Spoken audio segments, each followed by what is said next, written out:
Let's jump right into this. What do you do for Chime, Stuart?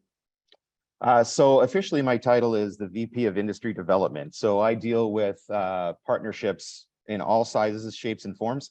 So everything from franchises to media to large brokerage opportunities and other tech partners, which you'll see in the next month. We'll be doing quite a few press releases about some of the new partnerships that we've got on the go, which is really, really exciting from my perspective, because we do have our goals that we're trying to meet from a new user perspective, obviously, as we grow. And today we have about 50,000 users using Chime.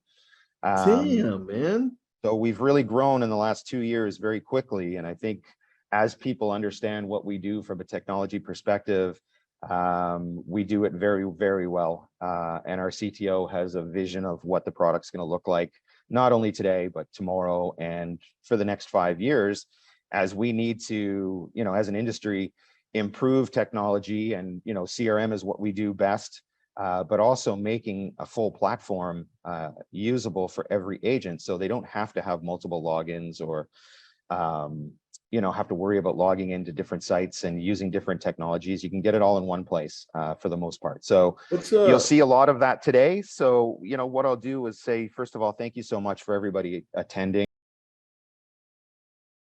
And I think we'll have super attendance today. There's some very valuable information that we're going to go through. Everything from exciting new releases that we've done recently, everything from the CMA product to the new Social Studios product, which really gets into, your social platforms that you're using, whether it's Facebook, LinkedIn, Instagram, and it really helps you post relative content. And I'll go into that in much more detail in my session at 10:45. But we'll also see some good use cases of what we can do with Chime, what an agent or a broker can do with Chime. If you're not familiar, we did release a new broker product earlier this year, which is getting rave reviews, and the recruiting module, obviously in this time when we're, recruiting is going to be key for large brokerages and small brokerages.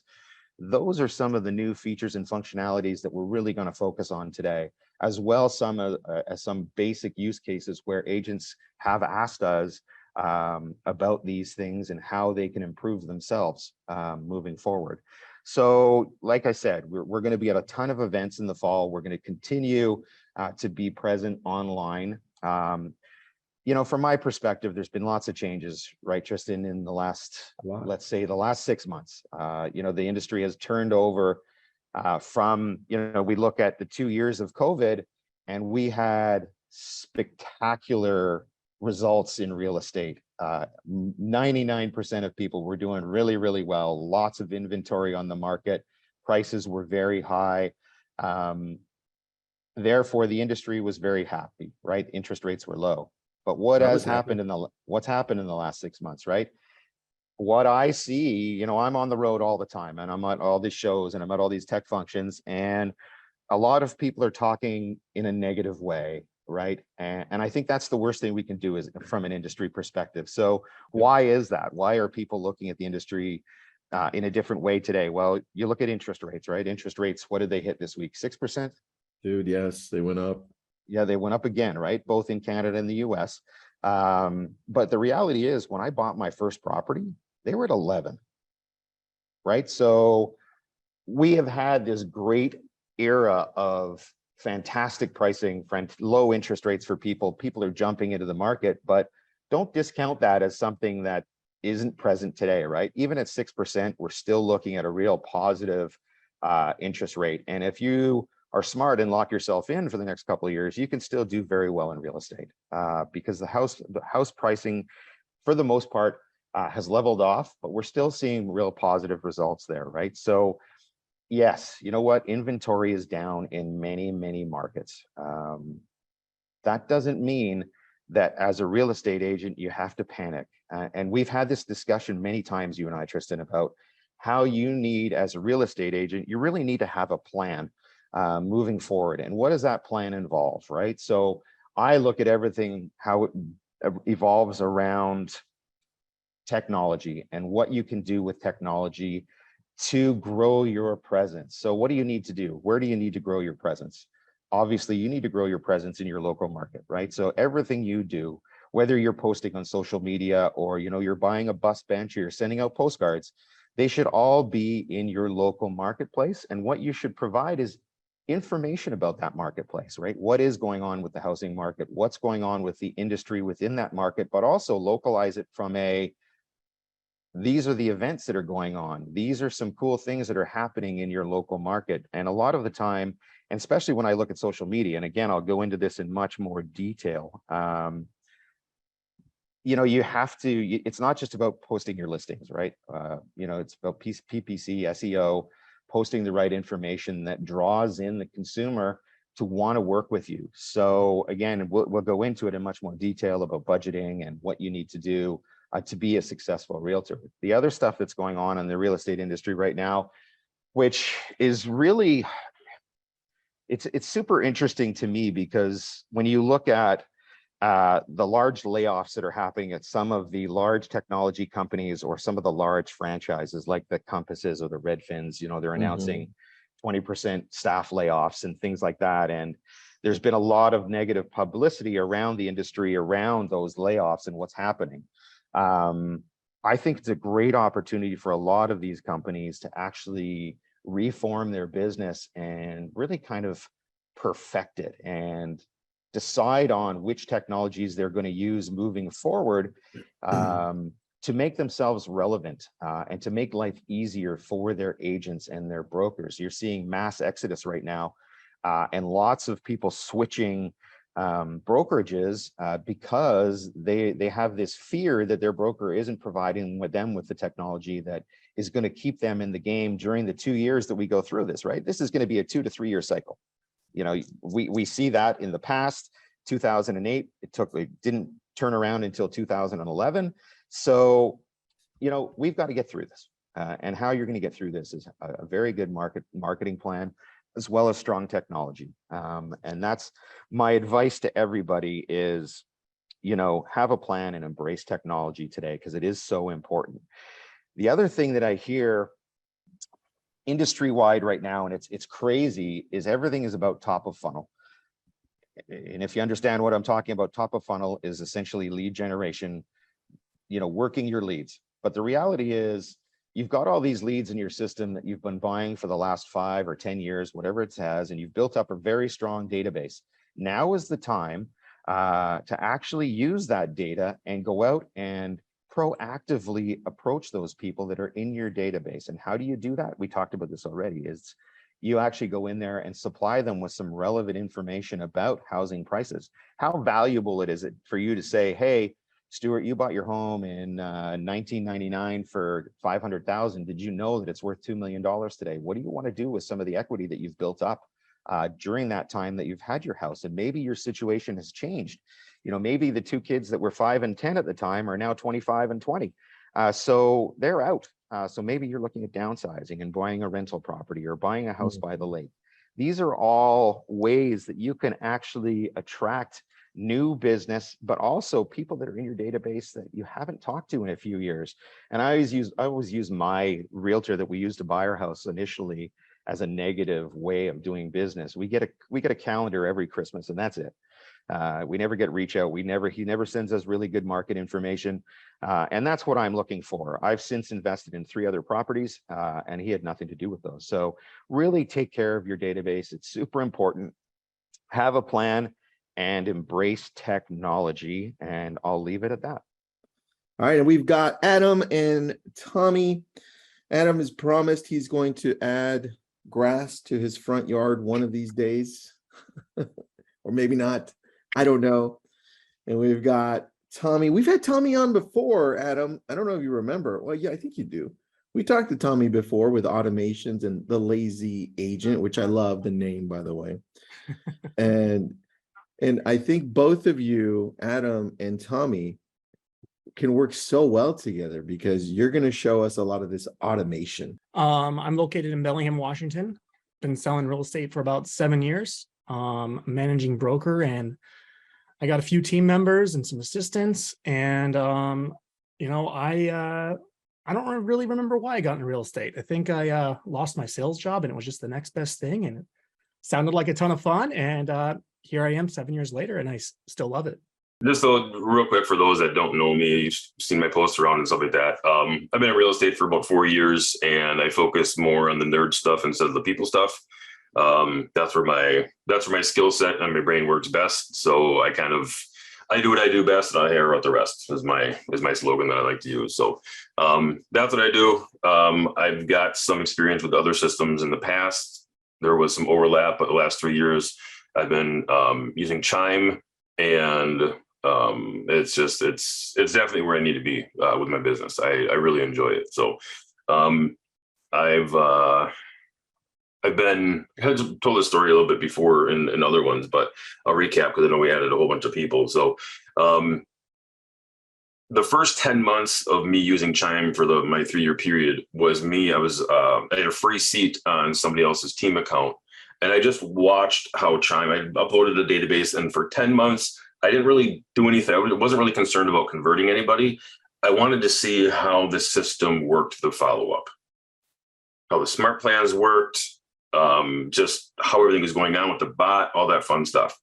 And then when I was looking at it, I was like, okay, like I see the poetry in motion. I know what it's trying to do. I can kind of direct it here and there. So I got my own account, and I just basically never looked back.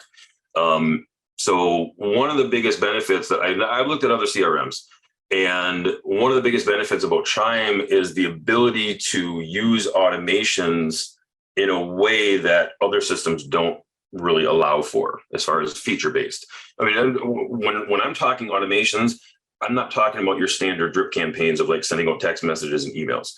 Pretty much every other system can do that. That's like a basic thing. With automations, what I'm talking about with that is things that are not being sent out to the lead. So when I'm automatically moving in between pipelines and groups based on lead score and behavior and reevaluate score, and I'm kicking things out through Zapier to Facebook custom audiences and running a retargeting ad, or I'm sending them to MailChimp for a third-party newsletter, things like that. They're moving around behaviors within Chime with the leads, moving them. So I know, okay, these are hand raisers. These are other people are tire kickers. That's kind of my wheelhouse. That's my jam. So what are some of your favorite automations that you like to use in the system where when you have an idea, you created it, and you're like, this literally changed my life? What are some of my favorite automations that have changed my life? Let's see. I mean, I think I'm in the same boat as you. The whole Chime platform is just a great foundation, I've noticed, for automating basically like all of my follow-up and lead nurture. I spend basically no time following up at all. Some of my favorite features, I really think, like postcards, being able to send out like a physical letter or postcard on like a close anniversary, just automatically, even like a birthday card. Even using like the Zapier integration, like inside of smart plans, that's been huge, because I can send out like a custom handwritten letter. There's Chris popping up with the stuff you're talking about, Tommy. Oh yeah, it's super powerful, super good. It's a game changer for sure. Like Adam was saying, there's a ton of great tools in that, switching, moving leads between like different pipelines and different groups. You can really automate the entire process. I basically do no manual reach out. I don't have time. And then 2, I don't need to. Just the nurture the systems that I built within my CRM are so powerful, and they're just so good at, yes, okay, based on their activity, based off their behavior, we're going to send out this campaign versus that campaign. It truly is a powerful system, but I would say Zapier is one of my favorite integrations with it. I mean, there's a lot of them. They're all kind of my favorite, but it's really smart plans and the automation that have taken Chime to like the next level for me in my real estate business. One of the things that I like to play around with, they just added this feature, I think it was like maybe 3 or 4 updates ago. And, but it was the ability to use a smart plan to force the AI assistant to re-engage leads. I built out, so there's like 10 different ways that you can do it. There's 6 for buyers and 6 for sellers. And I've been playing around and kind of testing a lot of things with like pipeline triggers, group triggers, behavior triggers, different like reevaluate score, pretty much going in and saying, okay, look, let's run just this automation now. And for basically 1 week, everybody that does that one thing, just running through, and how do we get the best engagement? I'm kind of like you. 98% of my follow-up is automated. I do very limited manual, and it's only for people that like I know they're gonna convert. There's indicators there. I'm a data-driven business. I work for results, and it's a lot of confirmation. Most of my outbound calling is just to confirm an appointment that they're going to meet with one of my referral partners. It's already like texting the AI, like it's all done. And I'm stepping in just to smooth out that transition. I think with me doing that, because my business model is a non-production model, I just do an outbound lead referral business to local partners at the time. So I have to kind of grease the wheels a little bit, because people typically they're used to dealing with maybe a team or like a single person. So when they're getting all my stuff and seeing my name, and then I have to make the transition, like, hey, you're going to work with, one of these 2 people, I got to step in and just make sure that I don't lose them at that point. And a lot of my follow-up is explaining not only what's going on in the market, what's going on in the local areas as far as events and things like that, but also what is your real estate experience going to be like with me? And one of my favorite ways to do that with automation stuff is send out videos. I'm very, by the end of the year, every single text message and every single email that is sent from my system is going to include a video. That's my goal for the end of the year. I will transition a little bit. There will be like the text version and then the video of kind of basically the same thing, using that as a guide. But it's definitely going to be in that direction. And that should be even more effective with focusing on like the relationships using automation, instead of just trying to like blast out a whole bunch of stuff that everybody else is doing, I have a question for both of you. Only because I know we have a lot of people here that are newer to using Chime. Mhm. Where would you, when it comes to Chime and automations, so I'm just going to show you the back end of mine. Besides going here, and going into the learning center, right? Besides going there and starting there, where would you start when it comes to actually starting with smart plans, any type of automation? Where would you start? Tommy, where would you start? I would spend some time learning how pipelines work, and as well as how groups work, because that's going to be kind of the foundation of your automation.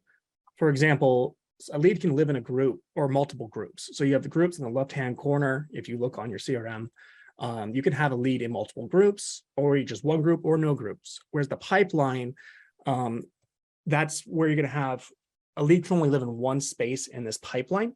So for example, I have mine set up for all my new leads. All my new leads come in, they live in the new lead pipeline.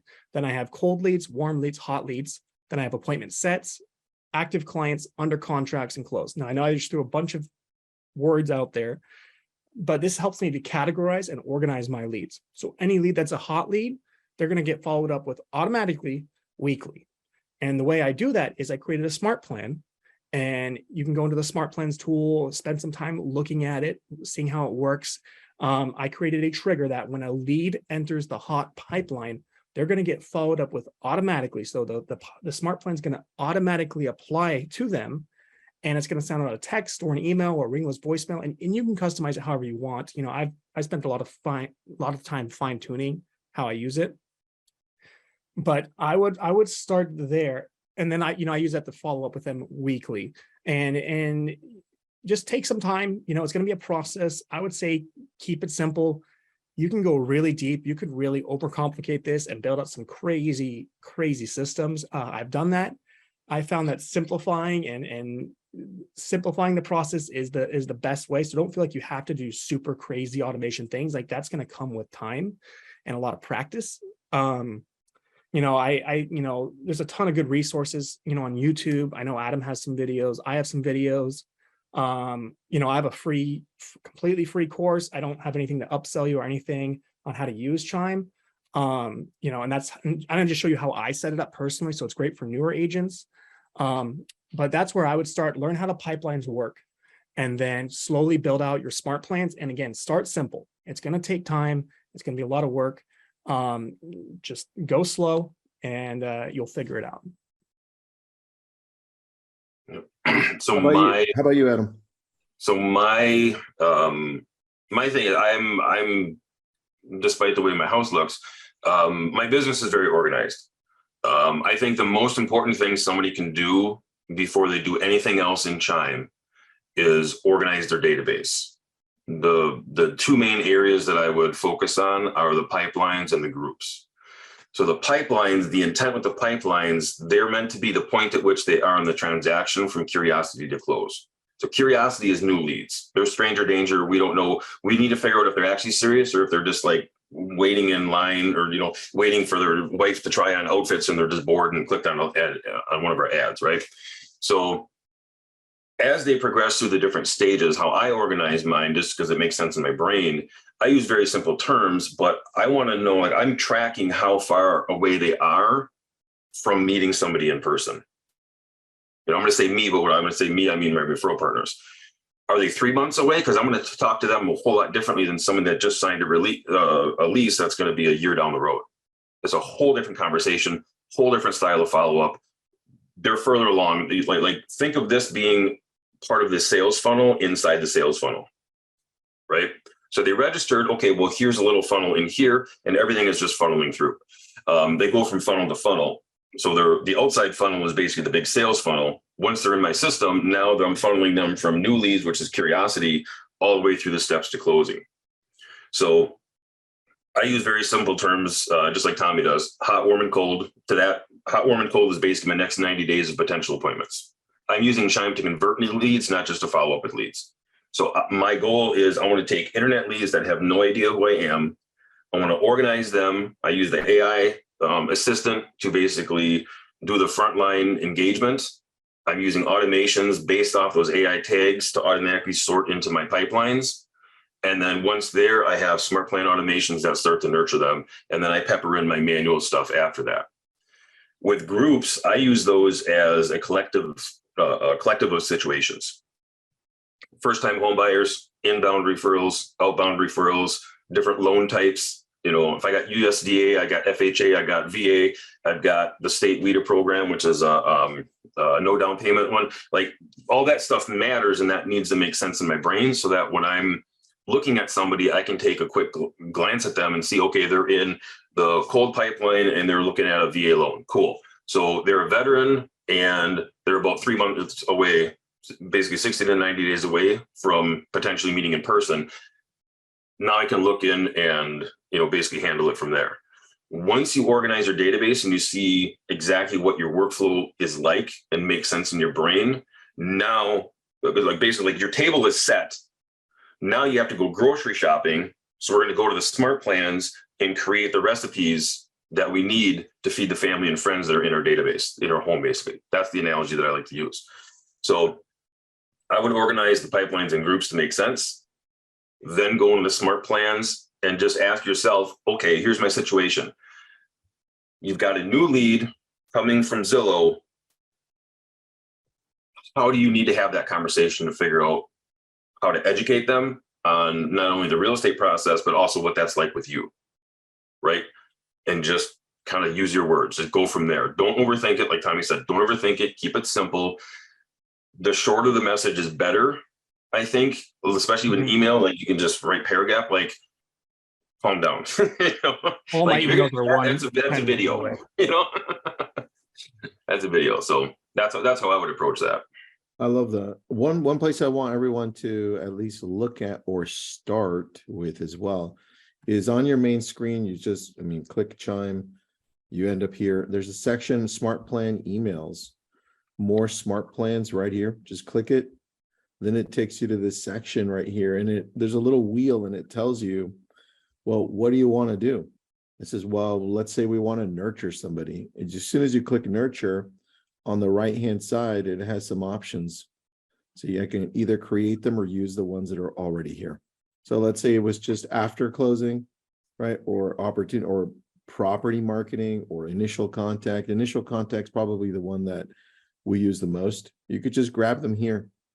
And once you grab them, you can modify them yourself if you want, or you can leave it like it is. I always would suggest that you modify them, and then you can create your own as well. So I love that space, guys. Do you guys ever use that? I have in the very beginning when I was kind of just figuring out the smart plan situation and how that all works and things like that. But now I'm just at the point I go to smart plans. I just started from scratch and do my own thing. I love it. How about you, man? Same, they were, when I first started, they were a good starting point. And then as I learned how to use Chime more effectively, I started building out my own. Yeah, it's really good for like, get your follow-up done, right? Get your basics, and then write down what you have going on, right? Hey, okay, I got a hot buy or a warm, go back to that wheel and see what's going on and use that to help patch holes in your follow-up process, right? That's like the no man left behind kind of stuff. No lead should be untouched. If they are in your database, they should be on a smart plan of some kind, even if it's like one email every 3 years. They need to be on something, in my opinion. That's true. All right. So a question on this for both of you. Then if I'm looking to build out a plan, or let's go with a smart plan. And the first place that I would typically start with, well, where am I getting most of my leads from? Where am I getting most of my transactions from? That's the first thing I look at, right? So, Tommy, where do you get most of your transactions from? And how did you work on that smart plan first? Oh gosh. It's been different throughout the years. Today, I get most of my leads from either YouTube or Zillow. So a lot of times, if it's a Zillow lead, I usually schedule the appointment right away. So I have automation that's in place that moves the lead when it comes in from the new lead pipeline straight automatically to the appointment set. And that's because Zillow has some tags that'll give you like, hey, they requested a showing tour, or they haven't been connected. Like based off the tag Zillow gives me, I created different automation where it will move the Zillow lead to either the cold pipeline, the hot pipeline, or the appointment set pipeline. And obviously, if I wasn't able to set the appointment and it gave me that tag, I'll just go in and manually do it. But 99% of the time, it's a great way to just automate that entire process. Of course, then I have some like videos, kind of like Adam was saying, some videos that go out that set expectations, that tell them, hey, before we meet, this, we need to know this. This is how I work.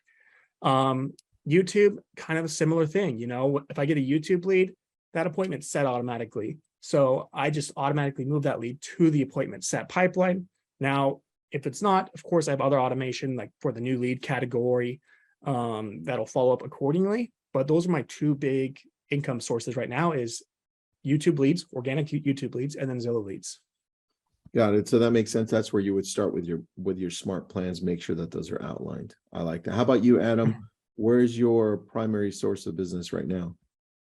100% is from online. I do Google PPC on my own and retarget on my own on Facebook and Instagram.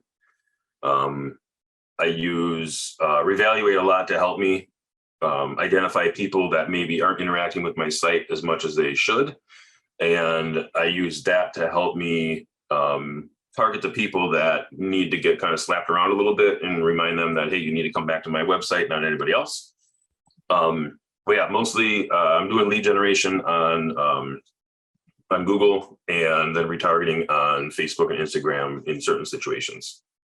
Perfect. There's like a small, I get maybe like 1 or 2 a month organically because I don't really worry about organic traffic right now. That's still being built up, but so yeah, it's pretty much like 99.9% is Google. What are you using to retarget? I am using Facebook and Instagram for that. Are you using it through Chime? Are they asking what kind of ad? Are they asking what kind of ads I'm running? No, are you using Chime for the retargeting? No, Or are I'm you doing all, doing it on your I own? do all my own ads.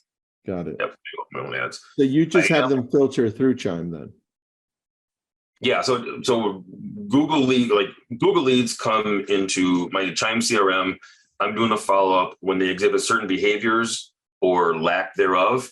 They go into different groups automatically through automations, and then I have all my different. So like somebody that hasn't come back to the website in 6 months, they're on one ad campaign.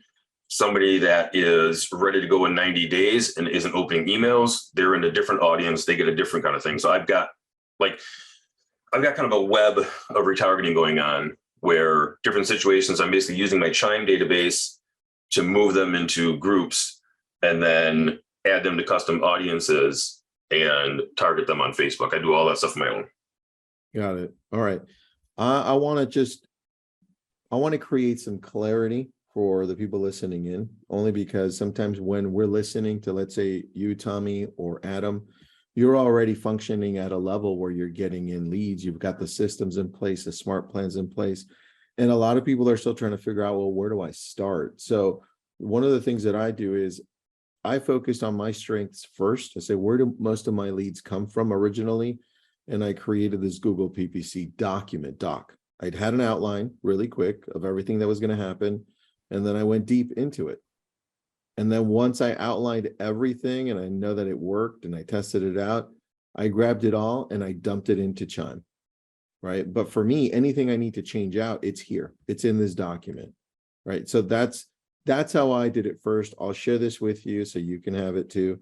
This way, at least you can get an idea of what you should be doing. And then once you're done there, you should then say, okay, now I've got it. Let's place it into Chime. That's where I would start, right?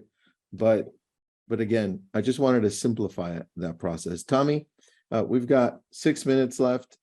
Tell me, what are you excited about using next when it comes to Chime? Oh man, what am I excited about next? I'm really excited to see where the AI goes. I've been using it a lot, testing it a lot, seeing where it fits in my business. I think I'm getting close to a point where I can just step away even more from Chime and just let the AI kind of take over. Of course, I have my own automation that works great, but I think I'm really close to just fully automating this and just really just taking a big step back from my real estate business as a whole. And Chime is the foundation of that. I love that, man. And that's what I keep on hearing, by the way. It's like, it's a consistent theme. How about you, Adam? What are you looking forward to? More build out of the AI engagement and functionality, especially the reporting. I know I've been bugging Chime for a while, about getting the same metrics and stuff like that we have for the email reporting and stuff like that. It's just, I like to see the needle and I like to see where the needle goes. I like the new features where we can, the middle ground between customizing the script ourselves, which I think is like, that kind of scares me a little bit, honestly. And being able to just trust the people that know what they're doing. I like that we can basically have triggers to create smart plans and basically send the AI down a path. The conversion on that is increasing since I've done my testing with those smart plans. If anybody has the bot and they want to play around with these, the one tip I will give you that I had to go to support for because I'm like, okay, I don't understand what's going on here. When you create the smart plan, you're just going to do, new smart plan standard.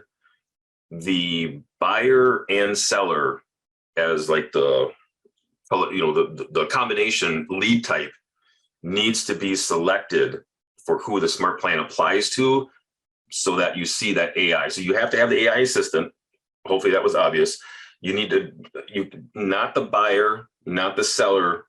It's got to be the buyer ampersand seller as the lead type that it applies to. And then you will see that option in the drop down where you click on the auto email and you'll see that whole menu there. It took me a little bit to figure out. I had to go to support because I was looking at the article. I'm like, I'm not seeing this. What's going on? So building that out and playing around with that, I'm actually reducing the amount of smart plans because I got the AI doing its thing. That's a great point, man. And once you get to that point where you feel comfortable letting the AI take over, I think that starts changing things. But you know what? Mentally, we have to be a little bit more forgiving when it comes to using the AI, because a lot of us that are real estate agents that are more along the lines of analytical, we don't want to either let go of that, or we feel like the AI is going to mess up, and then we're really critical over something small they said, right? That to me, I think, is a challenge for some people, but I still use it. So I have personally screwed up more conversations with the lead than the AI ever has. Like, that's legit. Like, I screwed up so many times, and it's like I lost them. Compared to the AI, maybe 10, 15 people in the 2 years I've been using it, a little over, yeah, just about 2 years. Like, that's fine. I've screwed up probably 4 or 5 times that many conversations myself. So yeah, that's true. That's true. All right, Tommy, you said you had a free YouTube course. What's the link to it? Can you please put it in the chat? Yeah, I'll send it. It's just my website, thelazyagent.com. And Okay, there's a, excellent. yeah, Put I'll that send in it. there. So Adam, Tommy, thank you so much for being on. We appreciate you. Thanks for being a Chime user, and also for contributing back and just giving to the community. So thank you for that, guys. yeah, thanks for having me on again, guys. Next round, we've got Chris. Chris, you dressed up for us, man. I did. I wore a fun shirt today. Look at that. Yeah. That is so How are you guys good. doing? It We're was doing good, man. excellent listening to Adam there talk about smart plans and how he used those. I really think that set the tone of how to use those smart plans in your favor. I mean, 9 years of doing follow-up, that's awesome. To be able to do those touch points over 9 years with automation and not have to lift a finger. It's pretty like nutty, that's right? huge. It Yeah, is, man. Well, I think that's probably one of the biggest strengths that Chime has, the ability for us to do that long term, right? Through the smart plans and through the AI. I think that's key. I have a question for you, Chris, before you get going, because I'm getting this a lot in the chat and separately. I have a concern from a lot of people saying, well, this is all great, but where would we start? Like, if we're just at the most basic level, Chris, where do we start? When it comes to the platform, or do you mean like lead gen? The platform. No, when it comes to the platform, just the platform itself. I work with a lot of clients myself, and what I notice is just understanding the basic navigation is really where to start. You got to understand where your navigation tools are. Any software you move through, any CRM, it's just a basic thing. You have to learn the navigation, where they go. From there, focus on setting up your pipelines that make sense to you. In moving from left to right, or however you do it. I normally move from left to right, just the way I work. It's the way we handwrite. But set your pipelines up in your system. You're going to set your columns up so that they give you a view that's an advantage to you, that makes sense to you, because our columns you're able to organize. And really, that's where you start. Once you understand the system enough, making sure that you have follow-up is the most important. Those smart plans, I feel like, are the most important. Basically, when you bring leads into your system, if you do nothing, what are they? They're just leads in your system. It's a list. It's a paper list that is nothing, right? But if you're following up, you're staying top of mind, you have these tools in place, that list has money in it, and you will find that money if you utilize this system. And I have a journey for you guys today to show how Chime is so strong in all avenues, but also introduce our marketing team. Let's do that. And then just one thing, guys, I'm going to put Lily, I'm going to put Barry's number on there. Please text her so that we know how to do the giveaway, only because the chat gets a little crazy. And then we'll do a giveaway here at the end of Chris's session as well. All right, Chris, back to you. Yeah, sounds good. I'll go ahead and share my screen now. I made a deck for you guys, a little fun experience here. So I wanted to set the mood for you guys. Give me a second and I will present this for you. It is causing me not to be able to present this for you guys. It's all right. I'm looking at it just fine, dude. You can you guys can see it. So let's just leave it here. So basically, I wanted to do a fun marketing game with you guys, set the tone. This is how we think about marketing and how our marketing team thinks about marketing with you guys. So I wanted to set the tone for you guys on why we may have certain conversations with you and how you should treat your brand. So first off, I wanted to show this fun little visual of all these brands here and how they resonate with you is a big deal. How these brands resonate in your mind, right? The color, the logos, you guys remember them, how we all sort of relate to brands in our shopping experience, consumer behavior, right? So we look at that with you guys on how that consumer behavior can relate and how we can be a more powerful marketing engine for you guys. Our marketing team, there's 10 of us here in Phoenix. If you run digital paid marketing with us, you get consultation with us, and we'll help you. We'll help you create some marketing that can compete with the level of how these guys set up their marketing strategies and give you some suggestions. So this is really just a fun game. Look at how these logos make you feel, who you shop with. Me personally, I gave this example to Tristan the other day. Nikon's a big one for me. I shoot photos. Swaying me from Nikon would be almost impossible. So I want to show you guys how this relates to your brands in your world, right? And you guys as brokerages. So as you guys are out there pushing your business, whether you're handshaking, handing business cards at open houses, your digital marketing, your follow-up plans, you know, you want to make sure and be consistent. You want to have a recognizable logo for your business. And if you don't have one, you're an agent, right, on someone else's team. Rely on the power of their logo. There's a lot of you who are a part of Real, a lot of you who are a part of Remax, EXP. You know, rely on that brand strength to help build your name within your community. And if you do have your own brokerage, remember that having a strong logo and a strong, consistent message across all avenues of marketing will help you. I want to show you guys in this fun exercise some bullet points really of why we look at marketing this way and how it helps all of you to look at marketing this way. It takes 5 to 7 impressions for people to remember your brand. Color improves your brand recognition by 80%. 73% of consumers love a brand because of customer service. 73% prefer brands that personalize the shopping experience. Presenting a brand consistently across all platforms, that's a big one, across all platforms, can increase your revenue by 23%. A third of the world's top 100 brands include the color blue in their logos. I'm sure you guys all can think about a brand right now that's the color blue, right? 72% of the best brand names are made up of word acronyms, right? These are all just, you know, things here why branding is so important as you use the system and you're out there in the world talking to your leads, right? Brands that blog generate 67% more leads. That's a huge one in your industry. 67% more. And this is e-com and real estate. This is everything. This is just stats from 2022 of consumer behaviors. But how that relates to you guys is relying on things like our social studio to minimize your time on 4 separate platforms, maximize your view on those social engines, and hopefully get a piece of that 67% more leads coming into you, you know, so that's a huge stat there. 62% of consumers share online deals with their friends. Another reason that you should be on multiple platforms and you should highlight the value in your business. Those loan programs that Adam has that he spoke about, those different buckets, you're able to share those deals with certain buckets. Remember this one. This one's huge when you guys go out there, when you market and no one knows who you are. 62% of consumers share, or 59% of shoppers prefer to buy new products from a brand they trust. So what that means is, you know, are they going to trust you? Do they know who you are yet? They're buying a house from you. They're not buying an iPhone. So remember that it may take a little bit more to get them to be a customer of yours. So just remember, after they see you multiple times, they're going to build what I call digital rapport with your brand. They're going to see those impressions and your brand will resonate.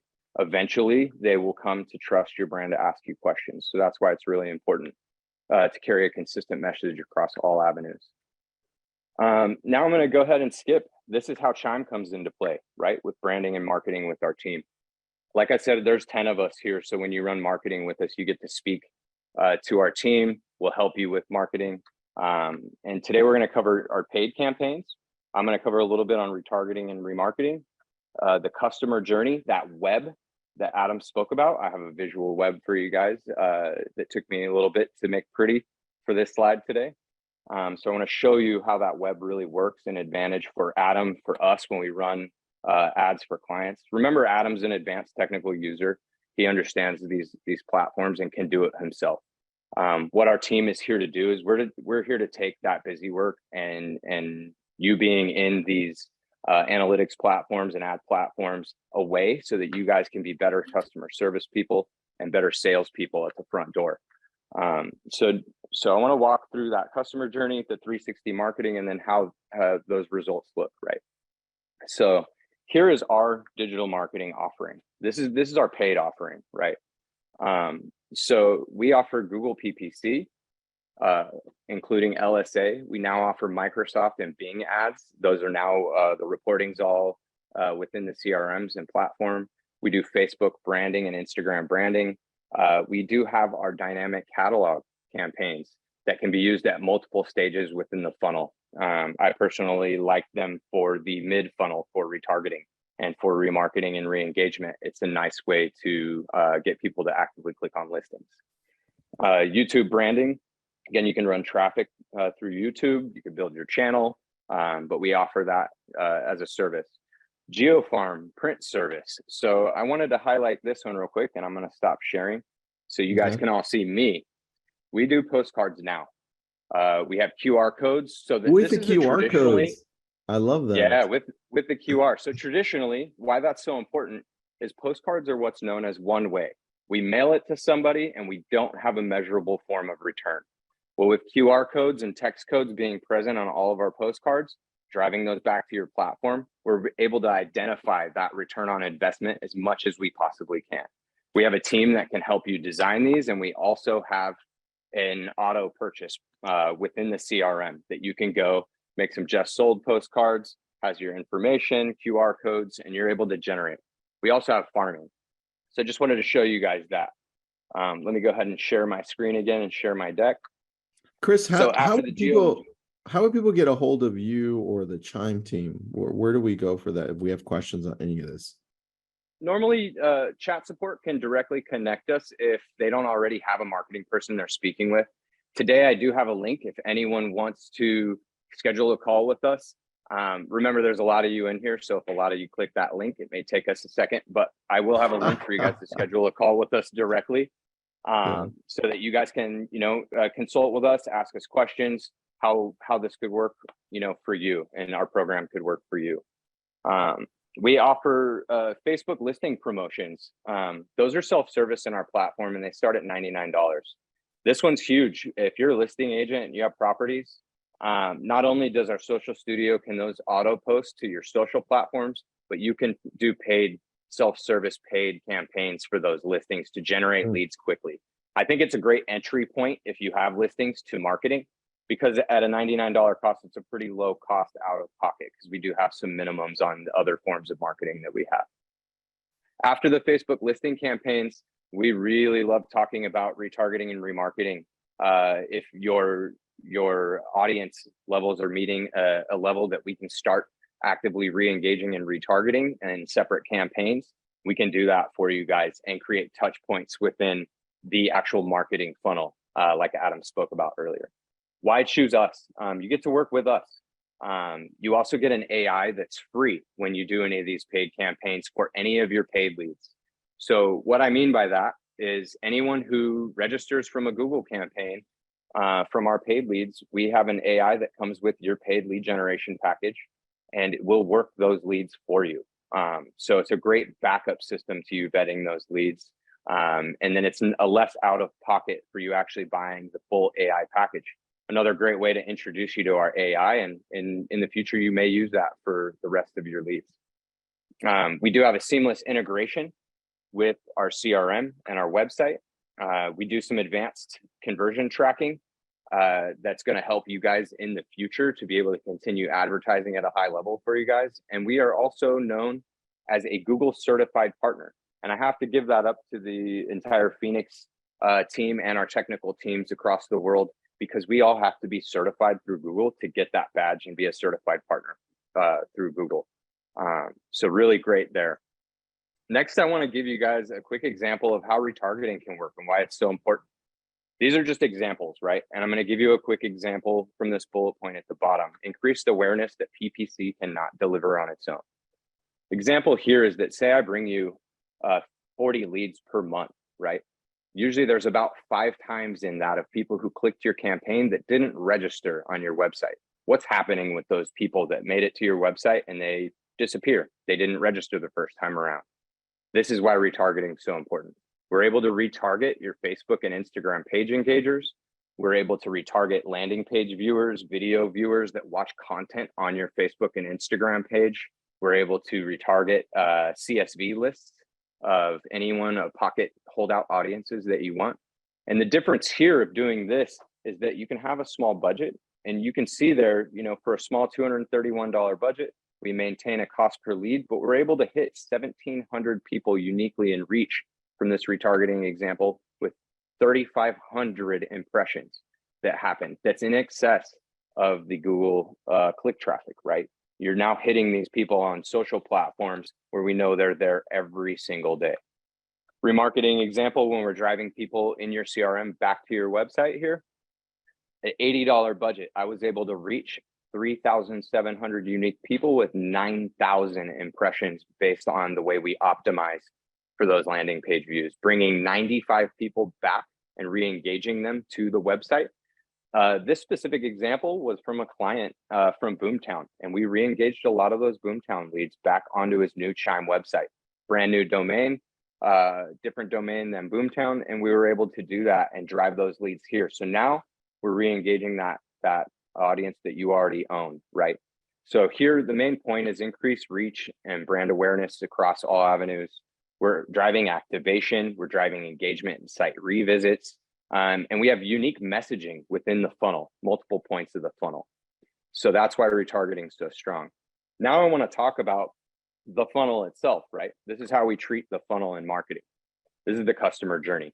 When someone doesn't know who you are, the first step is awareness.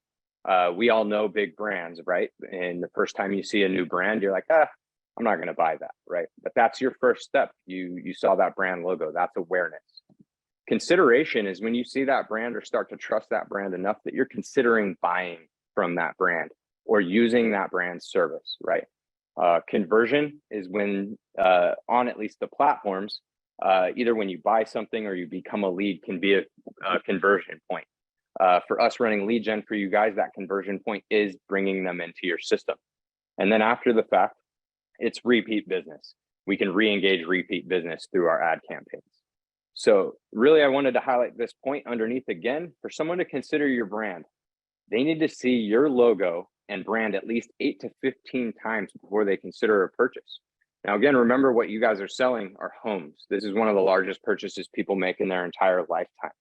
So remember, just as you start advertising, people aren't going to come in droves because you're advertising and just buy from you, right? There's a lot of touch points they need to consider your brand, and they will, be able to, your brand will be able to resonate, and they'll be able to start trusting your brand, and they'll consider that purchase, right? So next, really, I want to show you guys how this funnel works. I want to show you. I have a quick question about this specifically. Can we target a specific zip code when it comes to this or no? So zip codes are not allowed on neither Google or Facebook, but when you upload a custom audience, so when I use a custom audience for certain people, we can narrow it down a little bit, but we still can't use zip codes within that. Facebook doesn't allow that within the housing category, and neither does Google. Google eliminated zip codes early this year. They were tightening up on it, but it's now completely gone from their platform. So we can't even target by zip code. That is primarily because the Equal Opportunity Act in real estate a few years back, there were a lot of people pulling zip codes by income, and that was considered targeting unfairly to the masses. And so Google and Facebook had to tighten up based on federal law. And that's really why that's not allowed. So zip codes, no, to answer that question. Got it. And then I have a question for you. It's a good question, only because I'm always looking to see why Chime is better. I'm always like, is Chime better than this? Is Chime better than that? I'm always comparing. Nicole has a question for you, and I think other people are thinking it. When you say Google certified partner, are you saying that you have this Google presence that you would get with something like HomeSnap Pro? Or how do So you compare there? that it considers us a partner through Google. It's just a recognition through Google. It is because we're all certified through Google's certification process. We also all have internal trainings on both Google and Facebook weekly with our teams to stay up to date on those platforms. Mhm. Those platforms move really fast. So that's really what it is. It's a recognition from Google that we're all staying up to date with the platforms and best practices. Perfect, man. And then when you're looking in on this, everyone else, and you're looking at whether you do Facebook lead ads through Chime or Google PPC, you've got to come in with a full understanding of what this looks like at the very end on the conversion side. We've been running we introduced Facebook lead ads to the real estate industry and lab coat agents. So we understand what it takes. And Google PPC, we've been running it since 2007 or 8. So I'm going to give you stats as to what it looks like for the majority of real estate agents who work it well and who have something like Chime. You're looking at 1 out of every 100 closing. That's what it typically looks like. That's a real number. So you calculate based on that. If you are amazing at follow-up and you have all of the steps in place, yeah, that number is going to be a little higher. If you suck, it's going to be 0. So just know that going in, because I sometimes hear people saying, Chris, I hear people saying, oh, this number sucked, fake leads. And fake. I'm like, you know what? It's 1 out of 100, damn it. That's what it looks Yeah, like. and we look at that with you too when we run marketing with you, and we'll show you what we see within the platform so we can help educate you on what are we seeing as far as activation levels from the total amount of leads, how to prioritize, who's taking the most activity, our emails opened, our phone numbers verified. So that's what our team's here to also do on the back end when they run marketing for you, is to help you with identification of that within your CRM. Of course, So you guys that also have part, the lead score, and then if you have reevaluate, you have the reevaluate score too. So that helps out a lot as well. Yep. Yeah. And we use a lot of filters, advanced filters. So I recommend everyone get comfortable with their advanced filters on looking to see our emails verified, our phone numbers valid, are people opening their emails? That's another stage within your own pipeline. Once they become a lead, are they even opening emails? Once you've made contact, that's another stage. Once you negotiate maybe a showing and then get them close to a contract, that's another stage. You know, so you want to consider every single stage within once they become a lead, and make sure that you're nurturing them all the way through. Our team is to bring you those leads. We'll help consult with you on how to put things in place like smart plans and things to follow up, show you the CRM and platform. But from there, it does take a partnership, and you have to adopt some real good follow-up strategies, both manual and automated, and really rely on the automation to do a lot of that busy work. So, all right, continue. Sorry, next, man. Just wanted to add that part. yeah, that's okay. Next, I wanted to show you, this is the funnel. New cold audience. The whole top level is what Chime can do, right? We have postcards. We have our social studio, listing promos, seller campaigns, branding, Google PPC, Bing. These are the options that they have once they come in. When you run PPC, they're being driven to your website. From there, they can either register or they can make it to a retargeting campaign. I missed a little curly side over here. They make it to your website and they can either register or they can be retargeted. So this is a true funnel of how we're bringing people in. Every avenue that you're out there, putting yourself out there in the world, can be a part of this cold acquisition funnel at the top. Your open house events, your business cards, if you have a QR code on the back of your business card or your website even. You know, general organic and social posting across all avenues. Make sure to always use a link and drive them to your website. They'll also visit your page from there. And then if they don't register, we can make sure and retarget them. Then we can also do some re-engagement and remarketing for you. And our team can help consult with you individually on how that can work within your budget. After they come into your CRM, this is the big point of, you know, how Chime is also one of the best places for you guys to reside in real estate software, is all the tools. And on the next screen, I really want to highlight the tools after lead gen, because really those things are the things that are going to help you convert, right? And our team will help you set up an optimal lead generation funnel for your digital marketing and paid marketing and postcards. And then after the fact, you know, this is the why Chime is so strong right here, this whole page. You get an IDX website, you have a mobile app, you have customizable lead capture, you have an AI assistant for follow-up. That's a form of lead generation. You have direct mail-in postcards and newsletters. We can also farm addresses for you, geographic farming. Your digital lead generation, we want to be a big part of that and help you guys out with running PPC, retargeting, remarketing, even branding and re-engagement, and strategic ways to do that and make it effective for your funnel. We provide you with a place for landing pages. We have the social studio, which if you spend a certain amount with us on digital marketing is free, the advanced social studio pro.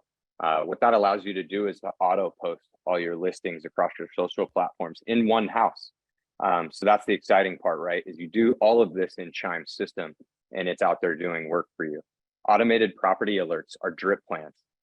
Smart plans themselves are advanced drip plans, and like Adam used, pipeline movement, adding tags, groups, all sorts of things you can do. Even zaps can be done through smart plans. We have the home report and CMA tools within our platform that are, after they become a lead, tools that you can provide more value for your business, right? Open house forms for when you hold those events that'll auto import into the CRM. You know, so we have those text codes, QR codes, even door knocking on our app. With our tasks in our system, our power dialer can be given call tasks to make you a list every single morning of all your calls that you need to make for you. We also have Slack broadcast integration, which I think is a very, very strong one. I've seen some powerful users use them.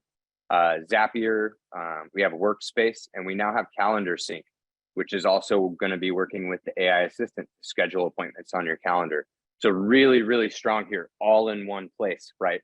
You get to do all of this. And our digital marketing team can help you at that top level, bring in leads if paid lead generation is something for you guys. We can also help you with that social aspect. From here, this is what our 360 marketing is. It's a full funnel digital marketing strategy that our team will help you with.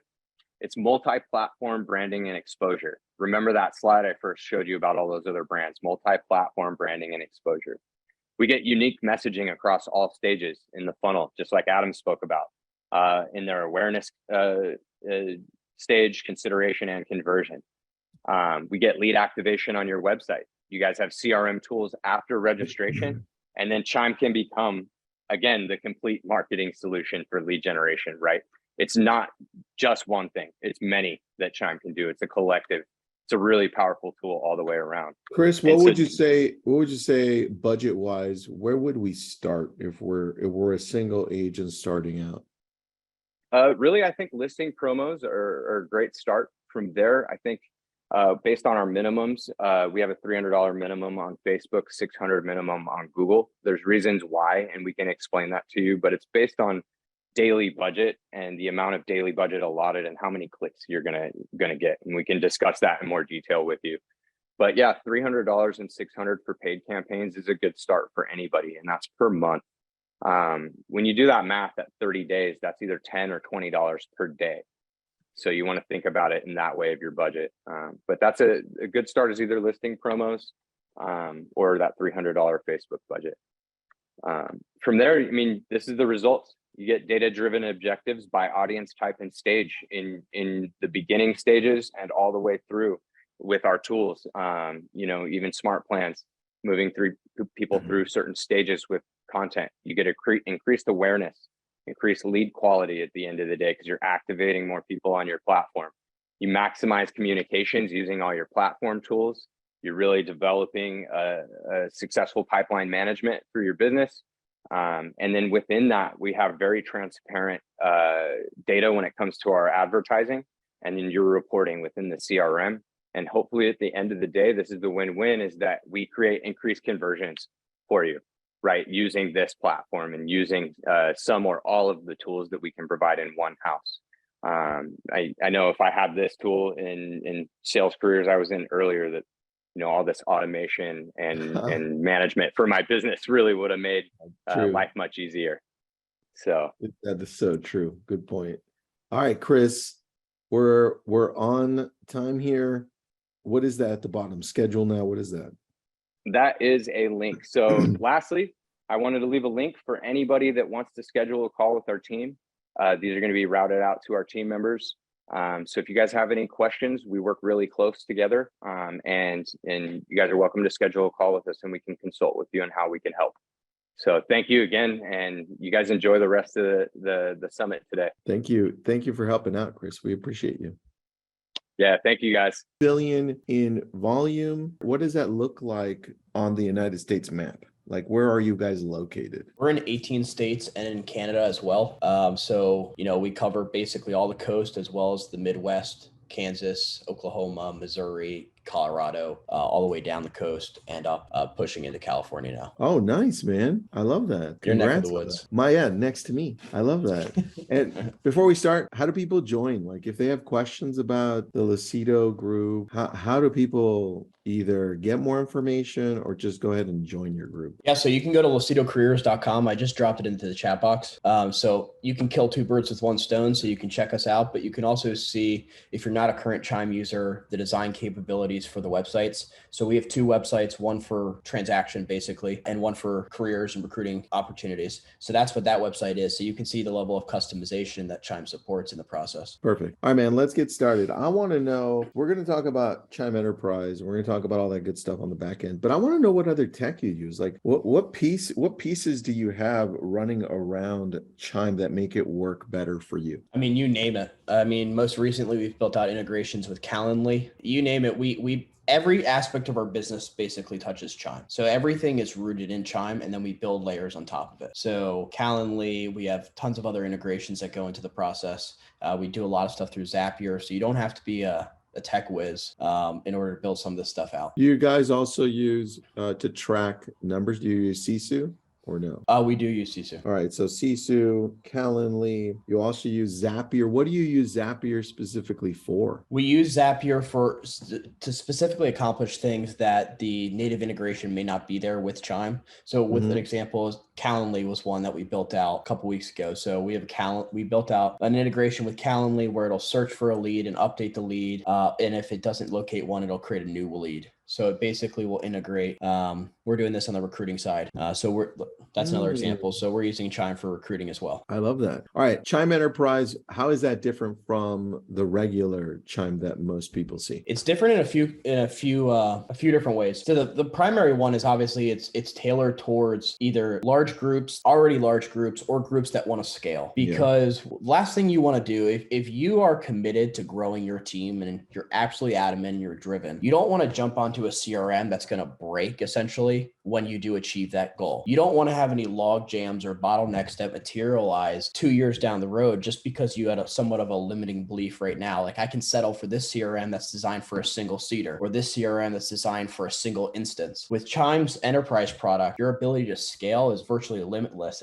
I think first iteration was 500 levels deep and 500 levels wide in each step. So with our organization, we're able to onboard teams in less than 48 hours because of how it's set up and the ease of which we can do it. And, we are privileged to be a part of the build out process on that. So we can speak firsthand that if you want to grow, if you want to set up new locations, if you want to add agents very easily to those locations, Chime's enterprise product is bar none. All right. I like that. So tell me some of the challenges in growing this massive organization that you have. What are some of the challenges you're noticing just over the last few months in growth? Well, it always comes down to the local leadership. Local leadership is a key determinant of actual success. You can give them the same tools and they're going to achieve different levels of success. And why is that? It basically comes down to local leadership and the results they're able to drive with themselves, but also through their team. So that would be the biggest thing right now. I think a key determinant, and not just in real estate, but especially in real estate, because of, to be frank, the barriers to entry in real estate are at the floor. So anyone can enter the industry. So while that's on one hand, the other hand is if you're in the top percent, if you're the most driven, if you're the most accountable, you're going to stand out even more. So I think taking ownership and leadership at the local level is probably the most important thing right now. Right. In terms of, go ahead. No, go ahead, man. Go ahead. I was just going to bring it back a little bit more on the tech centric side. I guess when you're scaling, so if you're a local team right now, if you have a single location or whatever it may be, or maybe you have a couple locations in the immediate area, as soon as you start stepping out of your immediate driving range, your value prop is going to start diminishing. Let's say if your number one value prop is your personal brand, let's say you're a big agent in your community. Yeah. The second you set up shop in a location that's outside of immediate driving range, people aren't going to know you. They're not going to know you as well as they know you in your neighborhood and your farm. So if your value prop is only around things that are highly local, you're going to have challenges as you try to scale. So that's one of the reasons why we're so focused on tech, is because with tech, we can deliver equal value, no matter whether they're in our hub in Maryland or whether in the Canada, Phoenix, wherever it may be, Texas, Florida, we can deliver equal value on the tech side. Got it. What do you think makes your agents successful? Because you and I have talked about this in the past as far as success. And when we talked, I was really impressed that the agents that are with you are actually making great money too. And you gave me some different answers, but I want you to tell us, what do you think the secrets are of the success of your agent? Well, last year, just to throw out a number, last year on average, our agents generated 178,000 in GCI. So one of the metrics that we track is exactly that, the success of our agents, because ultimately we won't be successful unless our agent partners are. And that's gonna drive, things like retention and so forth. It really comes down to putting them with the right tools and the right structures around them.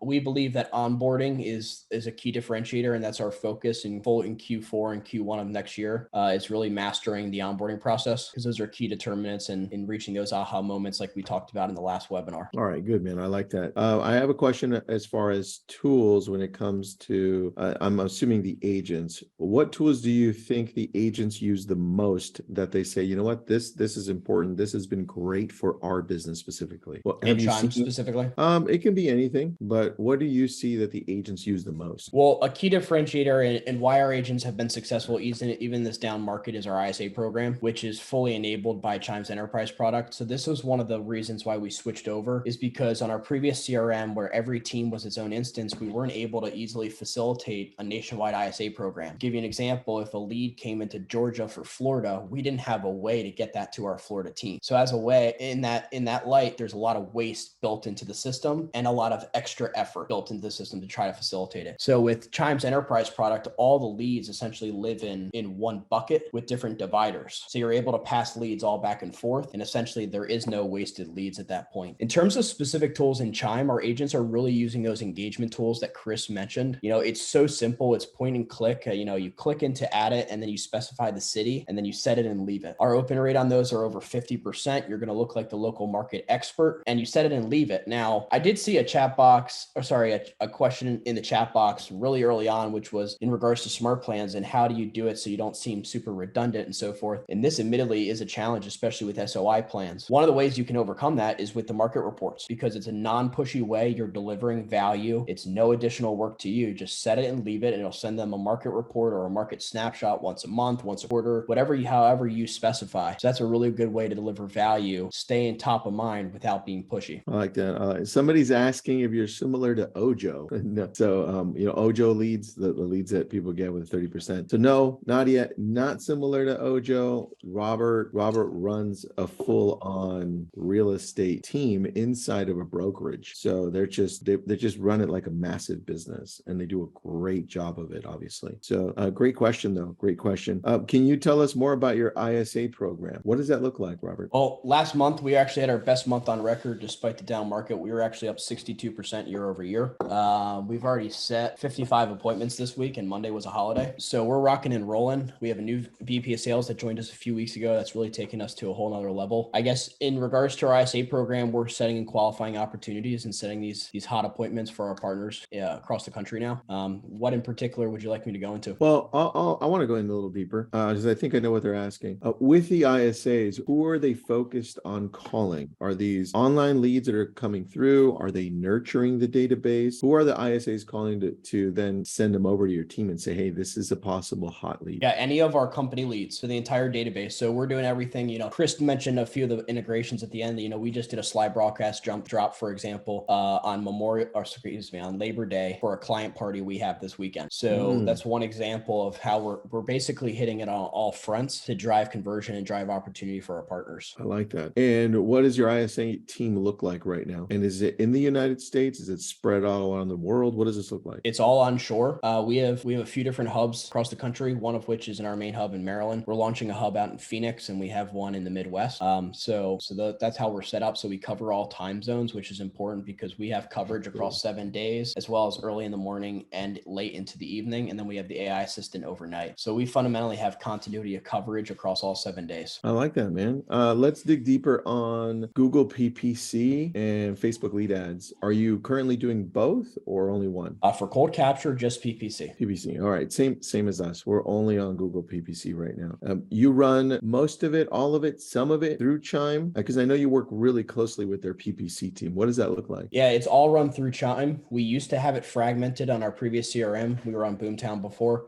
So we consolidated it about 2 years now. And our conversion rate based upon the month is either 2x or 6x within 30 days of conversion. So we're really happy, and we love the trend lines that we're seeing right now. All right. As far as Google PPC goes, what makes your team more successful with it? Because you and I hear all sides of what Google PPC is or isn't, right? When the lead comes through, can you take me through that process so people understand what it should look like? Sure. So that's clear. Let me share this. I threw this together because I figured this would come up when I was on the call. You knew it would come up. There you go. So the number one mistake people make with lead gen is they conceptualize it as one step. I got a lead, it either converted or it didn't. And if it didn't convert, it was what? A bad lead. It's always the lead. It's always the lead. It's never the person, right? It's always the arrow, never the Indian. So the first thing is wherever you're doing your online lead generation, you need to conceptualize that as being in this green box. Everything outside that green box is on your shoulder. You can, just because you may have, you may switch to Google PPC, you may work the ads team, they may do a great job in optimizing campaigns. Do not think that business opportunities are just going to drop into your pocket, whether or not you contact and nurture them. So the first thing is to conceptualize, this is how we view our conversion process. It's not one step. It's basically really three phases. The first phase is the pre-qualification. So this is very standard in how big corporations generate leads. They start with Q1, which is an unqualified contact. You're basically purchasing contact information. With Google PPC, you're getting contact information that's associated with a high intent activity, which is going to Google and searching for something that's demonstrating intent. To anchor it back to what Chris was saying, if you pop into your any Chime profile, if you do ads through Chime Paid Lead, this is what he was mentioning. So whenever any of our Chime Paid leads that come in, we can see exactly what they searched, which led them to registering on our website. So this person was home value estimator. This person was Zestimate home value. This person was house for sale in Columbia, Maryland. So right off the bat, when we already know what brought them to us, and we're able to nurture at a higher level with that regard. So Q1, we get unqualified contact information. Q2 is we verify that the contact information is valid. This is both done automated and manually. So that's Q2. And then finally Q3, which is an MQL, marketing qualified lead. That's when we confirm that it's real contact information that matches the person. When you do digital advertising, you are trying to maximize your MQLs. And I really think if you're going to be fair about it, if you're going to assess lead quality, you assess it based on MQLs, not based upon necessarily what closes, because now you're bringing in a whole other variable into the equation, which is how you and your team are following up and nurturing these leads. When we do audits of different teams, we see speed to leads of 2, 3, 4 days. When you're doing that, you're essentially giving 12 other realtors a head start on you by 2, 3, 4, 5 days, because on average, a lead is sold 12 times. So you have to think about it. I mean, this year we're heading for probably less than 5 million transactions. That doesn't mean only 5 million leads were sold. Tens of millions of leads were sold. Yeah. So if you think about it as a race and a marathon, you got to race speed to lead and be consistent. That's where it really comes in with the conversion funnel. So then we get into the conversion, which is appointment set, appointment met, agreement under contract, and close. And then phase 3 is database management.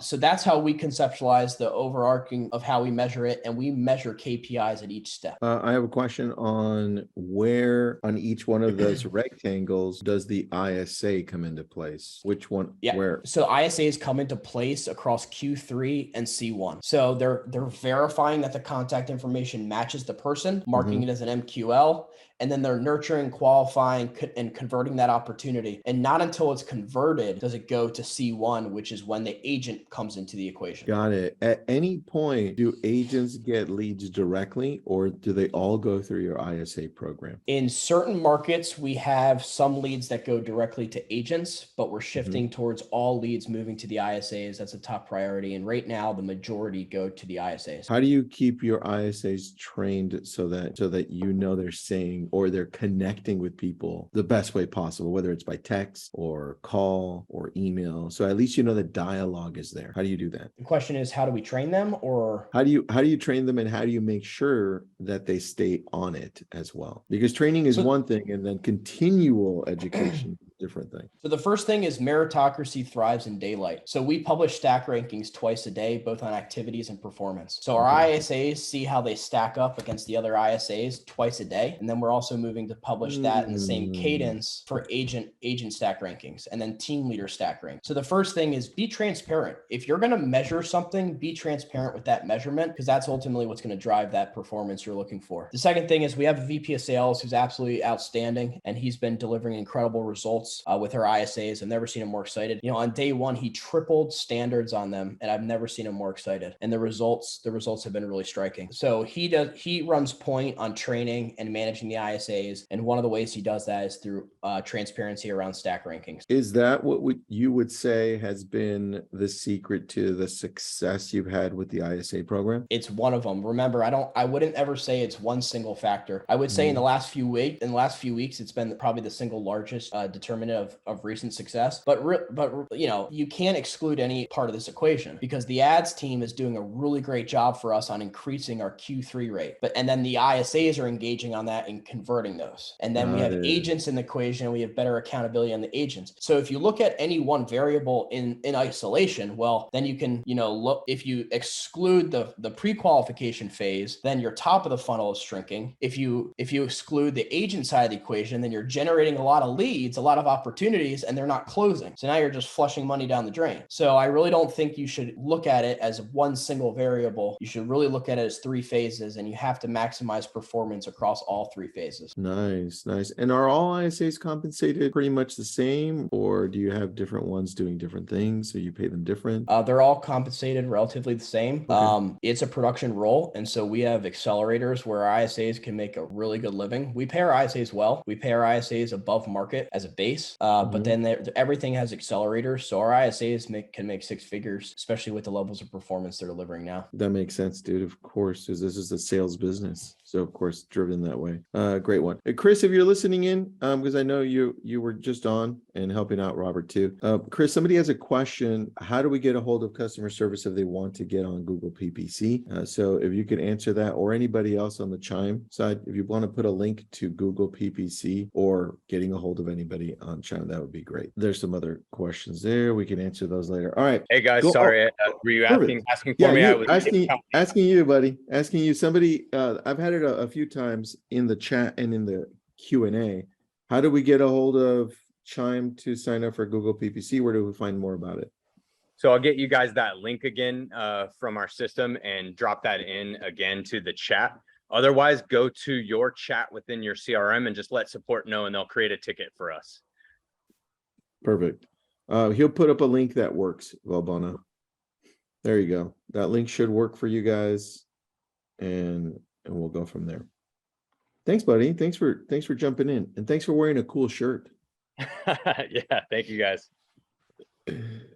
All right, Robert, back to you, buddy. What are you excited about using next or integrating with Chime? Because I know you're always testing out a lot of things. Well, the first thing is, and I got permission to mention this, Chime has a recruiting product that they're developing. It's in beta now. So we've been operating on a recruiting platform. We have set 77 appointments in the last 14 days, recruiting appointments. So if you build out the proper engine, empower the proper people to run with that engine, you're going to get the results. So we're a little bit ahead of the curve. So if you're an enterprise, if you're a team, if you want to grow, I would really recommend that you reach out to your CSM or someone and just inquire and see what timeline looks like, because it's made a massive differential in our business just over the last 2 weeks. What if we wanted to skip all that and just say, you know what, we just want to join the Lucido group? Because you guys have everything in place. And it sounds like a lot of people with you are making good money. So what does that look like if we wanted to join again? Can you put that link again? Yeah, sure. Go to lucidocareers.com. Just register and leave a message, and we'll make sure we get back to you. Or you can email me at robertlucido at lucidoglobal.com and lucidocareers.com. There you go. And then somebody wants to follow you on Instagram. What's your what's your handle, bro? It's at Robert Lucido Jr. Yeah, there you go. All right, question for you. Really good about at branding, everybody. And Robert's got his logo in the top left corner. If you look for him on Instagram and on Facebook, that logo is very present. Remember that branding that he does across all platforms. He's easy to find. Yeah, that's very true. Good point, Chris. Good point on that.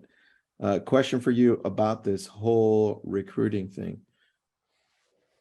I'm assuming that when you're hiring agents, and this is for every team and brokerage listening in, when you're hiring teams or you're hiring individual agents, what's the process look like for you to hire the right person that fits your organization?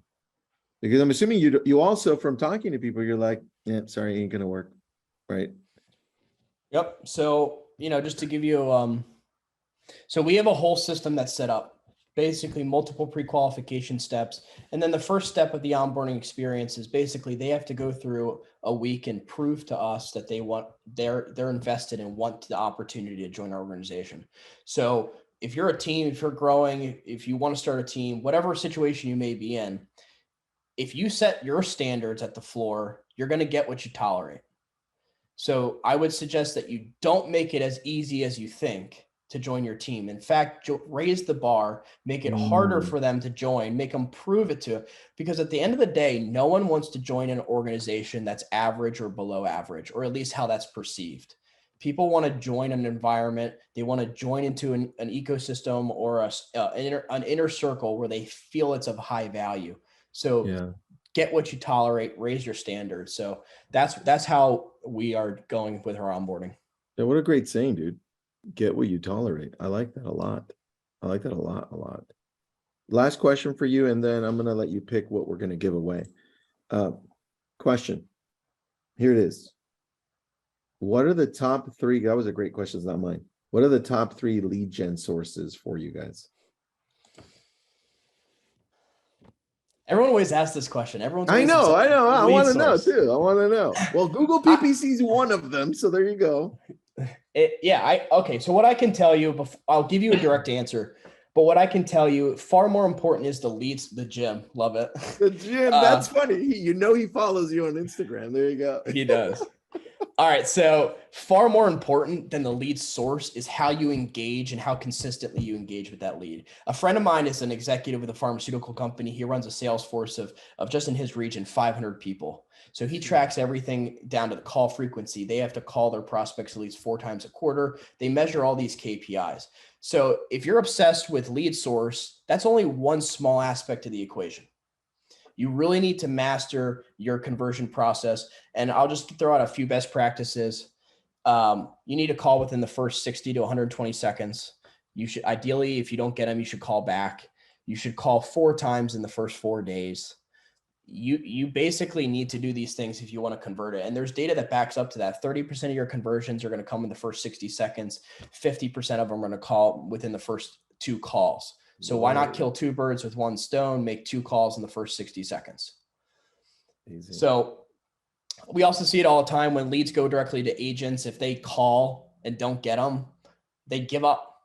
They're like, oh, I called, left a voicemail. It's like, oh, almost like what it was, Punch's Pilot, where he's washing the blood off his hands. He's like, oh, I gave it my best shot. No, if you want to be consistent, before I give you a direct answer, 50% are going to come within the first 2 calls. 30% within the first 60 seconds. So that means you should be doing that. But if it means it goes beyond that, you average about 26 touches to convert. So it's in your best interest speed to lead, because if you don't have good speed to lead, it's going to require much more work to get an ROI on that lead.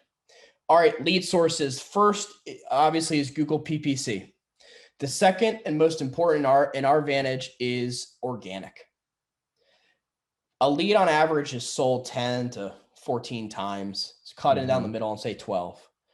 You're competing against all these other people for that same lead. The one area where you're not competing is on leads that you generate and own, leads that come to your website. our website traffic has, it tripled last year. It's tripled again as of July. Wow, dude. So we have tens of thousands of uniques each month, which no other team that we've encountered comes even close to it. Is that because you're doing a lot of blogging, working on the SEO? Where does that come from? It comes from our consumer experience, which is bar none from expansion organization. You can search for properties. You know, I saw there was one team that I was looking at that was advertised on their homepage that searched for over 10,000 properties. And I was like, that's nice. You can search for well over 1 million on ours. So we're Dude. developing a search experience that rivals that of Zillow and Redfin and Realtor. That's our direction as we continue to expand. So the first thing is you have to deliver a consumer experience that's conducive for how users behave online.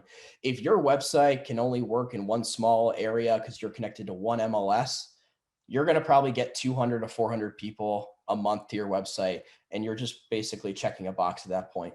So the second thing is organics. Our website traffic extremely high. Our websites are really well designed. We're constantly driving people back to our website.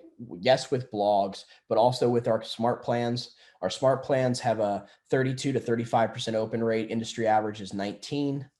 We're driving them back to the website with remarketing, and our remarketing is tied with very much things from B2B marketing. So that's where our marketing department really comes in and is stepping up. So I would say the number one lead source you should be focused on is organic, because that's where you can really differentiate yourself from all the other lead sources where there's competition. And basically it comes down to whoever's willing to pay the most at auction for that lead. So if you want to get out of a bidding war, then generate your own leads. And then third, you know, it's a little bit archaic, but open houses. I mean, so from our ISA department, 68% of our closings last year were on the listing side. So on average, those generated 12 to 14 opportunities for us. So by using the open house forms, we capture those in real time. And also we know data-driven that our data capture rate goes up, the verified contact information goes up, as opposed to using paper forms where people, you know, scribble, you can't read their handwriting or so forth. So the third I would say is open houses, which, you know, is not old fashioned, or it is a little old fashioned, but it can be a really effective lead source for you. You know, to compare it, if people go online and they type in Google homes for sale, we say, hey, we want to advertise to that lead and we're willing to pay 30 to 50 bucks for it because they're demonstrated high intent. If someone comes physically to an open house in front of you, that's even higher intent. So why, if you're not hosting open houses, why not? And if you're not using Chime's open house form to capture them in real time, why not? I mean, to give you one last thing, open houses, we use the open house form, they register, it populates in real time. When I was hosting open houses, it goes right to my phone. So I would have all their information in real time. Chime would scrub social media. It would pull in their Facebook or their LinkedIn profile. I would know where they work, what their position was. And we had smart plans that were built out in tandem to engage right away. So a year and a half or 2 years ago, when we were like in lockdown with COVID, we could only have 2 groups in the house at a time. So by definition, we had a significant line out there. So we had people registering on the open house form. The smart plan would engage and they would be driven to our website. So people would be on our website searching for properties well before they even stepped into the house. That's so good. I love that. And then you don't have to worry about the follow-up as much because you know they're being followed up with, right? So most people have an open house. They do their best to convert it. And then what does that person do? They go to the next open house. And if they're walking into that open house unrepresented, then that agent's trying to get them. Yeah. So most agents would then follow up maybe Monday, Tuesday, if at all. With our smart plans, we're engaging right away. We're engaging 2 hours later. We're engaging the following morning. So we have a much better speed to lead than any other competitor that's hosting an open house. Stuart, let's talk about social media. Those were a couple of really great sessions there. I really liked what Robert did because it is going to, what I talk about is going to reflect on also what Robert is doing in his business. So I'm going to talk mostly here about social media, and I'm going to show you some examples of some very good social media. And then I'm going to go into show you a little bit about what we're doing on a social media side of things here at Chime. So firstly, when you're thinking about your budget at the start of the year, you kind of have to define where you're going to spend your money, right? So your website has to be a very good source of lead generation, direct marketing. You have to build your local presence, which is really your sphere of influence, right? And that leads to a very successful database that you can then use for many years to come. You've got your paid lead options. So we all know about those, and we know about the conversion rates, and we know how fast you have to follow up with them. Yes. Speed to lead, within 2 minutes, very important. But there's also the traditional ways of looking at your business. And that's, like Robert mentioned, the open house factor or door knocking, right? What happened to door knocking? Really good agents can still step out and explore their neighborhoods, but really you want to make sure, and this is one of the key pieces to social media, is you're driving leads through geographic targeting, right? And that is super important when it comes to social media, as well as PPC and SEO, because ultimately what you're trying to do is create a brand for yourself. You could see by what Robert Lucido has done, his brand is very well known. Everybody associates Lucido with success, which is ultimately where you want to get to. If social media is not part of your business plan today, get it in there right away, because you really need to have that social media presence, because that's where consumers are looking, and it's all about the consumer when it comes down to it. So let's talk about social media first of all. And to a lot of realtors, it's a scary thing, right? They don't know what to post. They don't know what time to post, how often to post, where to post, right? Facebook is still the #1 site for real estate agents, followed by, Instagram.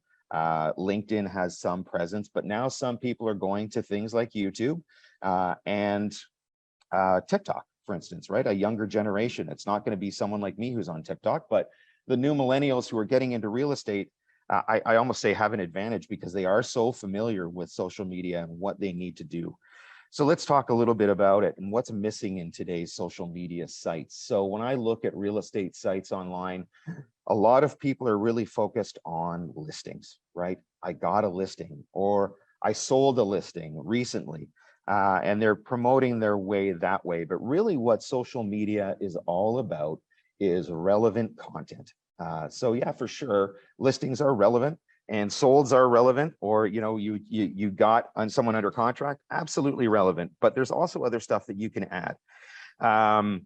So things like what's happening in your market today, right? Not every market is the same. So you're not seeing low inventory in every market, or you're not seeing a decline in buy and sell activity or transactions in every market. So what you post on social media has to be relevant to the market you're living in. So I used to work for a social media company, and one of the problems we had was the content that we were providing to realtors sometimes didn't match their realtor profile, right? So living in Florida, but we're posting mountains, behind as part of their content. So we've all gotten better at that, right? If you live in Florida, what do you post? A beach? Something that's relevant there. Or if you live in Seattle, Washington, you're gonna post Mount Rainier or some of the beautiful island shots that you can get. But there's also so much more that you can do that a lot of real estate agents are not doing today. So I believe, and I think Tristan, you're in line with this, but video has become almost essential. So whether it's a bomb video or a self-film video or a 360 tour, those can all be posted on your social sites that you're using. And as you try and build your profile out, you're going to see that more and more people focus on that relative content. And what you want to do at that point is have a call to action built into that. So a form that asks for information, email, phone number, name, and then you can start. Obviously, the most important thing is that is going back into your Chime system, right? So you're going to start nurturing them with the smart plans right away. You're following up within the 2 minutes that we've talked about, that Robert talked about. You're farming your own area. You're doing everything you're supposed to do. But it does take some time. But what you have to realize, it is so important for your social media presence, and for people to see you there. If you don't have that, you are falling behind some other people.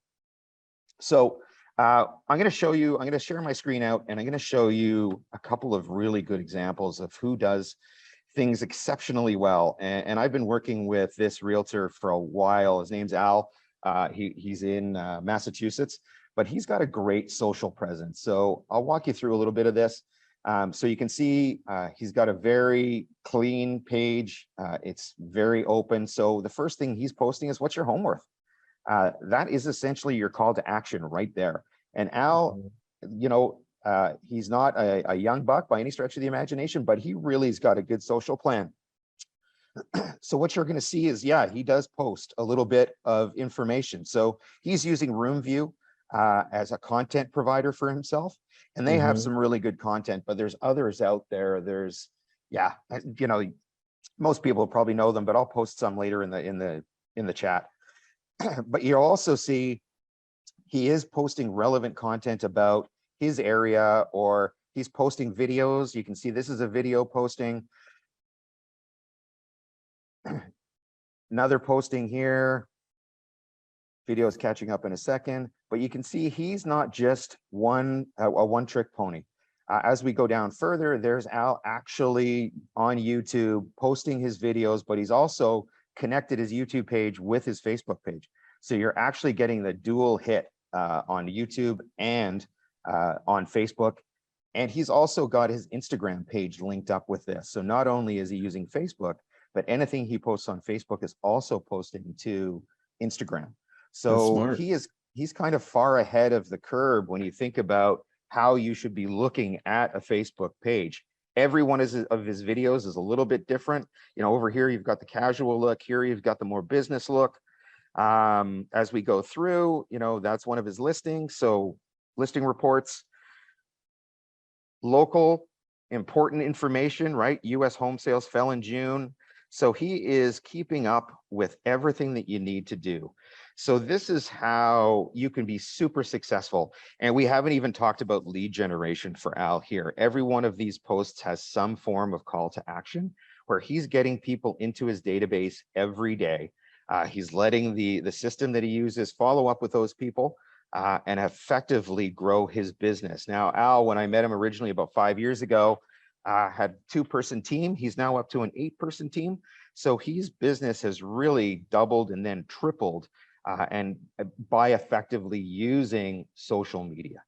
So again, this is one example, and you can find many really good top examples of what Al is doing and what some other real estate agents are doing to really grow your business.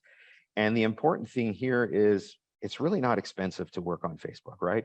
You can decide how much you want to spend on advertising, or you can just manage the posts yourself. I've seen some really larger teams that have dedicated people that are working their Facebook page. So it's fantastic, right? So just a good example there of what we're doing. So my point is this, right? Don't be afraid of social media. It's a fantastic way to get your business out on the web on top of all the other things that you're doing. That should be hitting your targets and your goals for the year. This is a very important piece of it as we come through the year and you're trying to hit those goals depending on the number of people you're trying to get into your database. This is a super important part of it. The other part of Facebook that we don't talk about a lot is Facebook Live. So, you know, we talk about open houses. You can actually do a Facebook Live session from an open house where you're videoing directly at that time and you're live as people are coming in the door. It's a very good way to not only get yourself online, but also to promote the listing that you're actually trying to get traction on.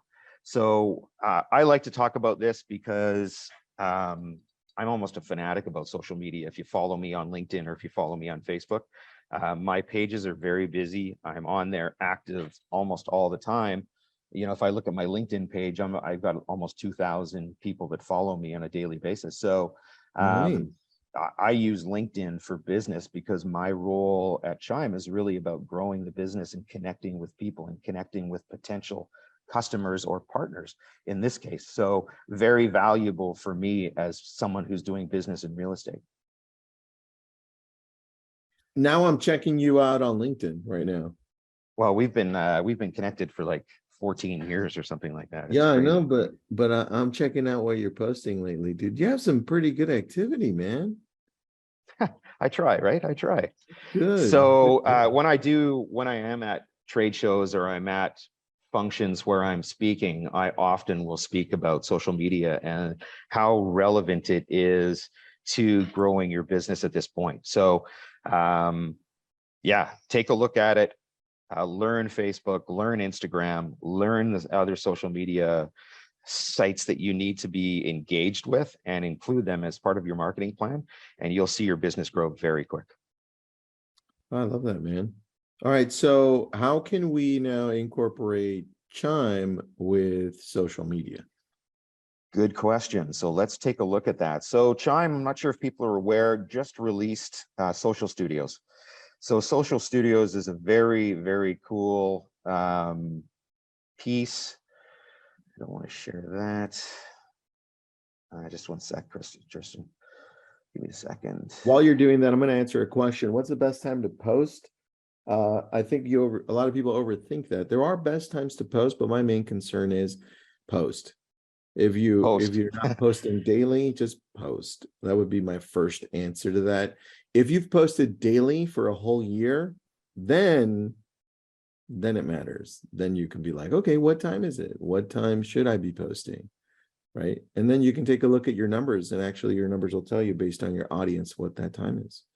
So yeah, absolutely. So we used to post 7 a.m. in the morning because that's before really big people get started. And you can actually schedule it East Coast, West Coast, depending on where you're doing business. But 7 a.m. in the morning, it gets out there. People tend to spend time in the morning on social media. So it's a good way to get you top of mind and top of screen, top of page, because they don't always make it through 2 or 3 screens.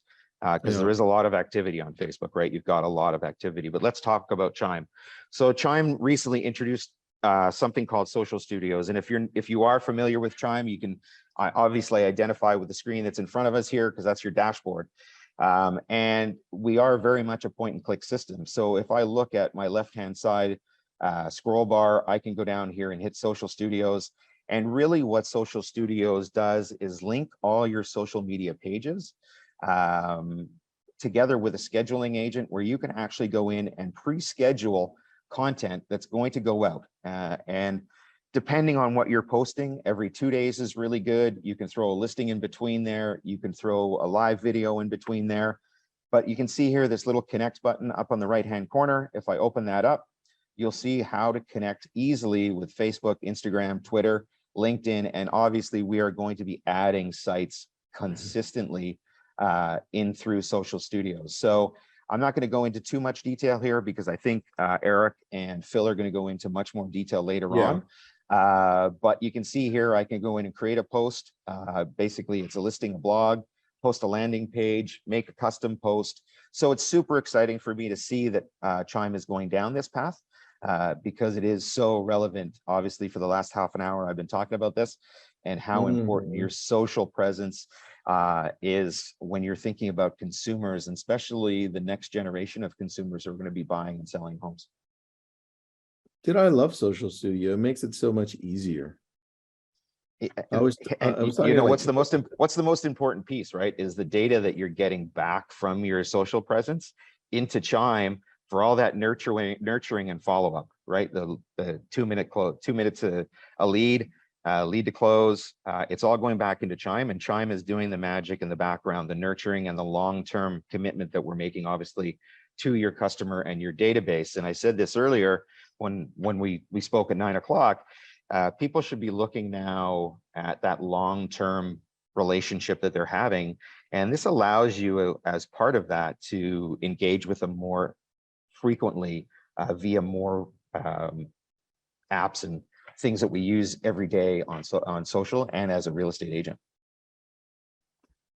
Dude, I like that. All right, I have something to add because sometimes we miss this part when it comes to social media. We seem to talk a lot about the posting or the cadence or what time, like somebody asked, right? What you should be asking if you're lacking engagement, you're lacking growth, is how much time am I allocating to engage with other people's content? because this is a two-part process. One is the content that you're putting out there, and the other part is the actual engagement from you. Like if I Yes. want to have other people love my stuff and see my stuff and engage, then it's going to take an effort from me daily to be able to connect with others, comment, like, private message them, and then you'll start seeing yourself grow in that side. So I just wanted to add that part to it, because a lot of people Yeah, I seem probably spend an hour and a half a day on LinkedIn engaging with people that have asked about what I'm doing or a post that I've posted. You know, there's all the messaging that you can have in there. It comes right to your phone. You can work remotely as with all these different sites. So absolutely, I agree with you there. it's going to keep What's up, going. guys? Brett, let's just keep going. You can introduce Junkie. I'm going to sit in the sidelines. If you need me, I'll pop in. You get to introduce Junkie, the queen of the ISAs. I'm humbled. Thank you. I mean, we were just talking about the queen, so I can roll the queen into Junkie, who is the queen of the ISAs. And it's funny because there are very, very few people in this world that we all know that, like, I came from the opposite side of things. And Junkie has turned me into like loving ISAs. And what are we talking about with you today? Are we talking specifically ISAs with you today and like how to actually grow like an ISA team? Yeah, so we're actually taking Chime and then actually involving ISAs and how we've grown to build out a huge team of ISAs. And I want to introduce that because all of it was starting with Chime. So Right, I'm going to share my screen, but I want to say congratulations to you, Daddy Thank dear. you. Congrats. Oh, thank you so much. Congrats. Yeah, Hey, thank you. I don't sleep much anymore, but you know, I didn't sleep to begin with. So Well, hold on, That's fine. Junkie. Doesn't Brett looks pretty healthy? Like, dude, He you look does. good, bro. Yeah, thank look you. great. Down not 15 pounds. Ah, So that's awesome. yeah. Is it because you're not sleeping because of the baby, or what's going on? Yeah, it's that. It's honestly, it's that. And we discovered that it was cheaper for me to lose weight than it was to take weight out of an aircraft. Oh my So gosh. yeah. There you go. You needed to balance it out. You needed Yeah, to exactly. balance it out. We had to offset the baby weight. So I was like, you know what? I'll just lose weight. It'll be cheaper. Oh, So you're so funny. okay.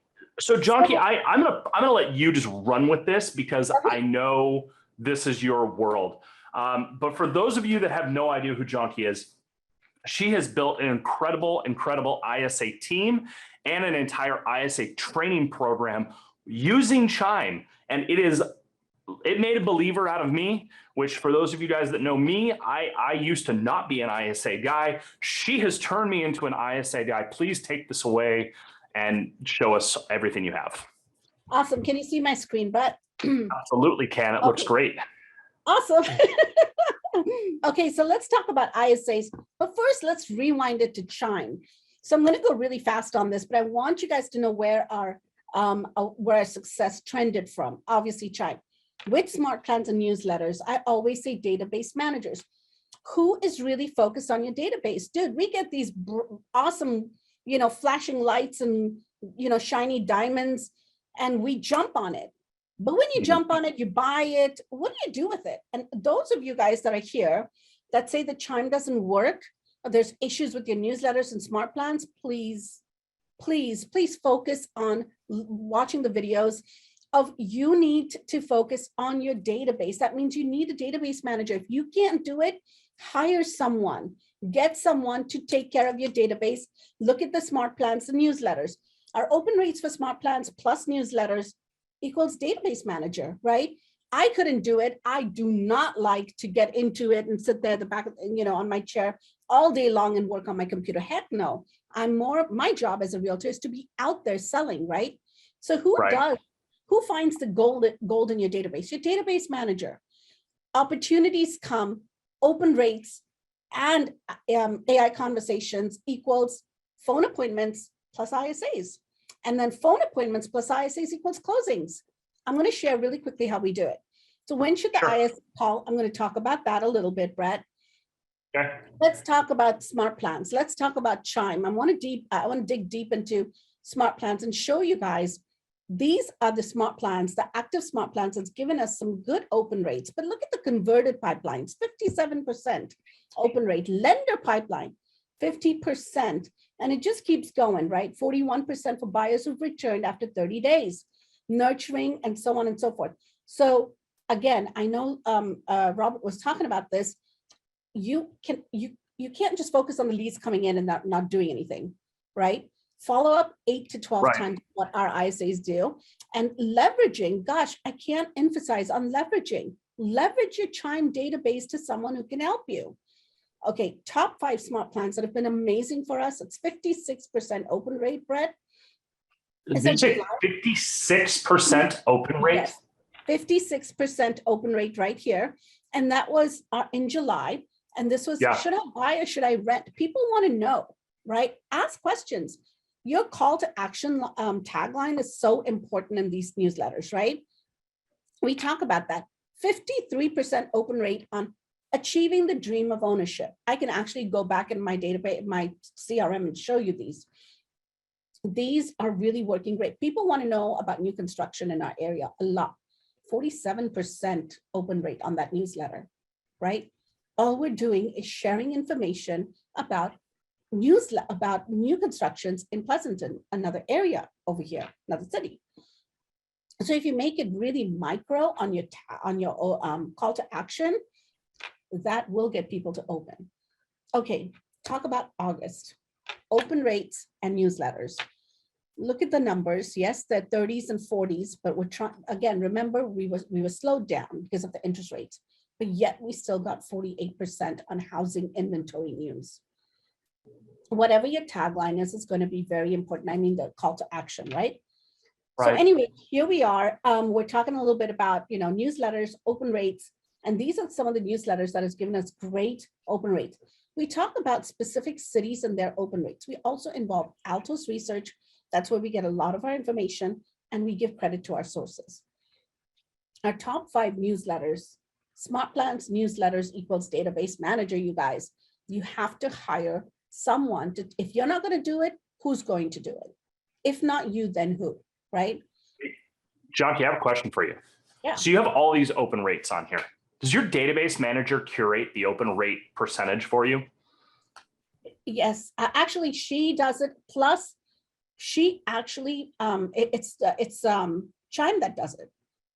I was going to say, you capture all that from the Chime reporting tab, don't you? Exactly. Yep. All of it from Chime reporting tab.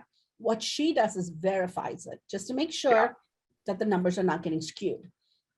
So she does a verification by obviously manually, calculating it and all that other stuff if she has to talk to. But yes, these open rates are directly from Chime. Good. All right. So let's talk about newsletter content. What you put out there is important, right? Why do I say that?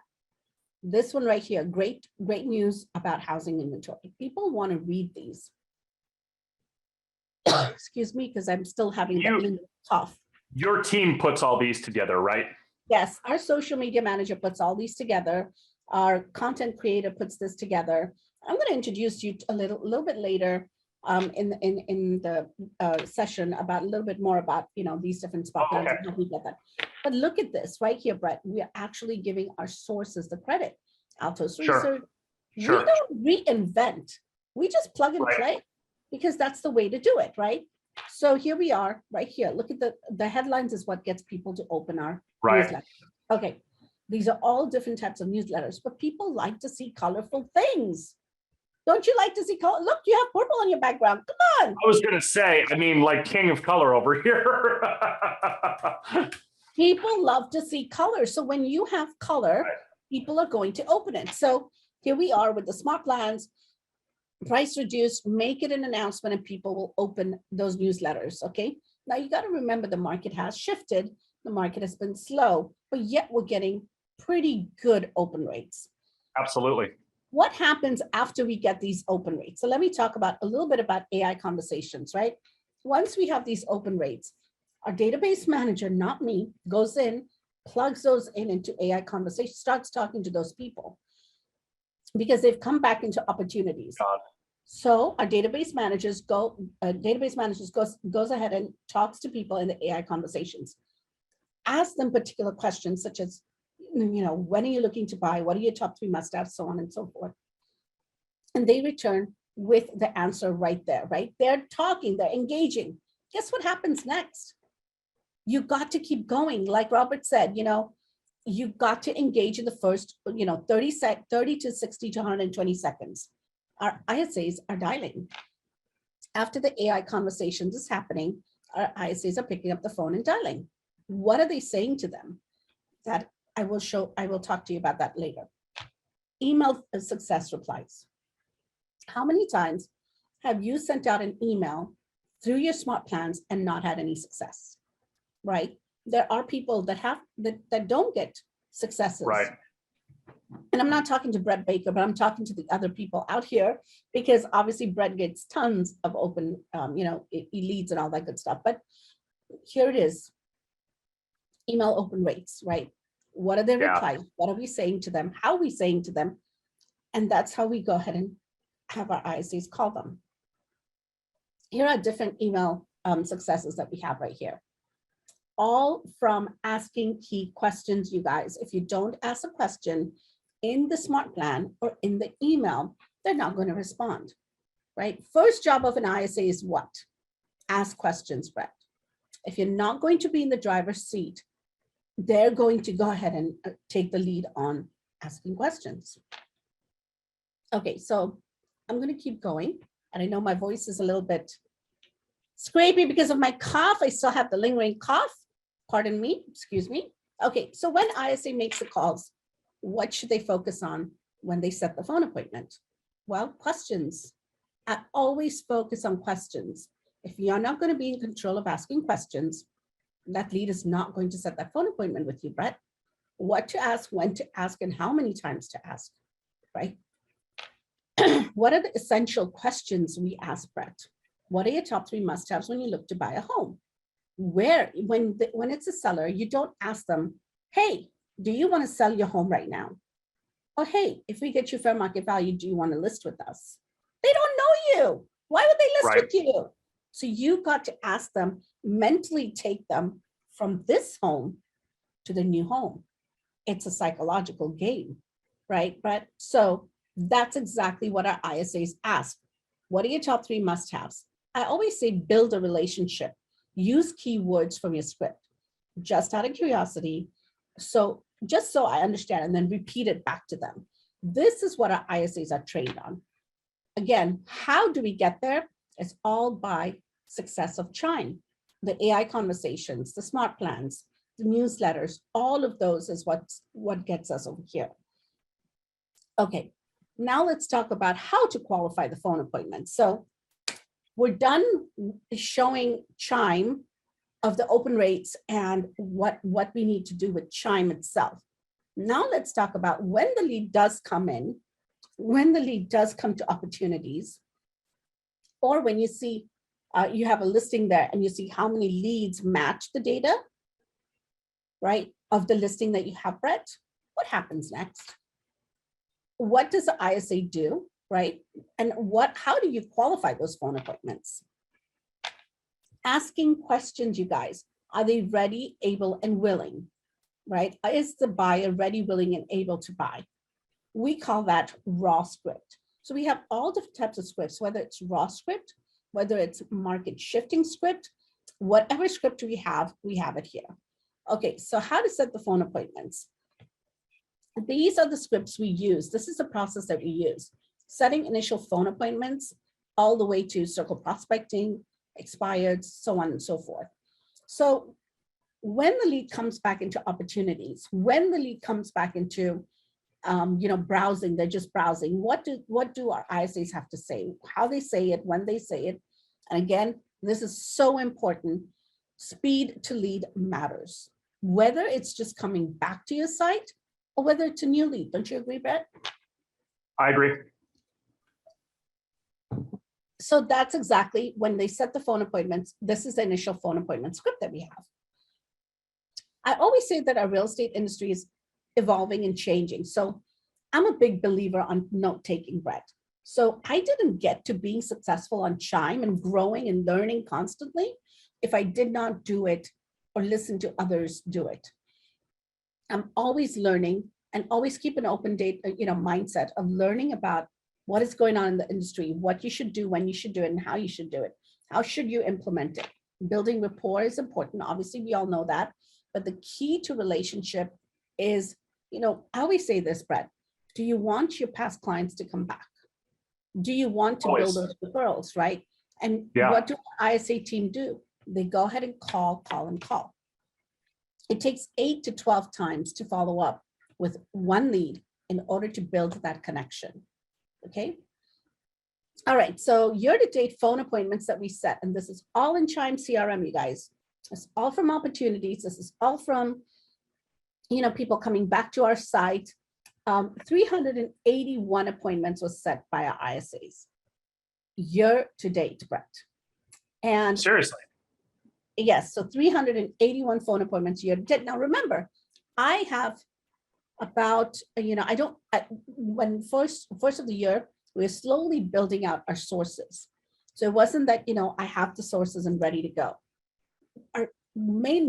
Some of our sources is organic sources, referrals, past clients.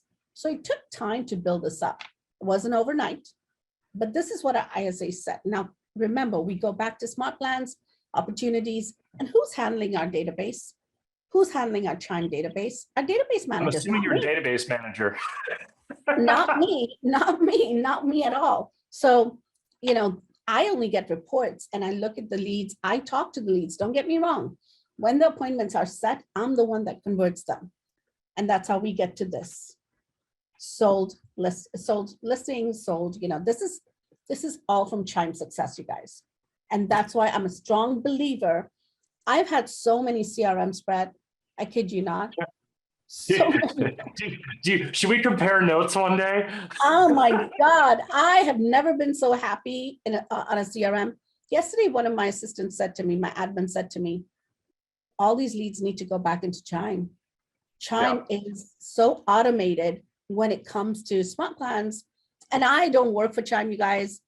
I'm just sharing my successes here because I really love the product. Okay, so let's talk about Global Solutions. That's one of our companies that does have ISAs and database managers. In the month of August, they set 187 phone appointments for realtors across the nation. Okay, so that is huge. And these are ISAs that actually are being trained by me. And we do have database managers as well. So we provide 30-day boot camp that includes the scripts and the databases and the objection handling, circle prospecting, all of that good stuff. So we do provide your ISAs the hands-on training that is needed. All right, Brett? It is all provided to them. They're actually working on your database. Amy Izzo, if you're here, Amy Izzo has 36,000 leads in her database, Brett. Our database manager is crushing it for her, and she loves it. We've got quite a few. Do you want to turn loose on my 2.6 million that I haven't touched? I would love it. Hand them over. I'm at that point, Jonky, where yeah, and I know people on this call can relate. You're looking at your database right now, and you're like, dude, I have to go through that. Yeah. And it's like at 2.6 million, like, dude, even if I sat down for 12 hours a day, every day, I couldn't go through that amount of leads in the next 2 years. Exactly. And you need leverage, Brett. I've told you that so many times. Like, I know you are not a believer in this, but look, I'm showing you results. This is what they do. This entire deck was built by them. All I said is, this is the data I want. I want to focus on how to build a successful ISA team. Then I want to talk about what is it that they do to get us so successful. So anyway, 30-day intensive training boot camp, they're hands-on, all that good stuff here. I will actually post a quick Google form if you're interested in talking more about ISAs. Let's discuss your business. I want to make a quick announcement, Brett. Ready?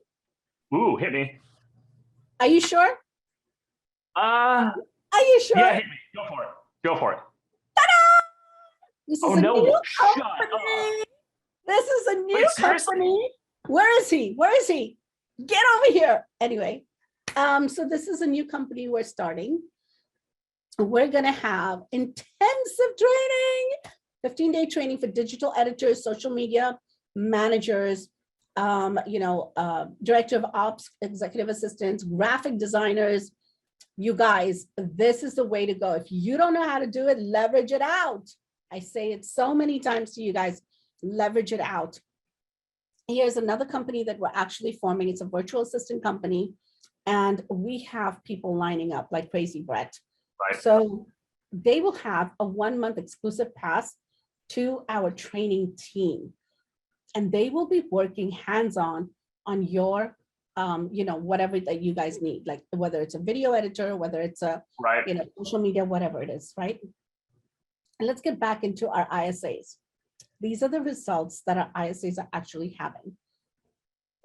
Through our academy, we've had 347 phone appointments set in the past 3 months, and we've got about 16 ISAs there, all learning about how we do it and so on and so forth. So I'll continue talking more about that, but I want to know if anyone has any questions.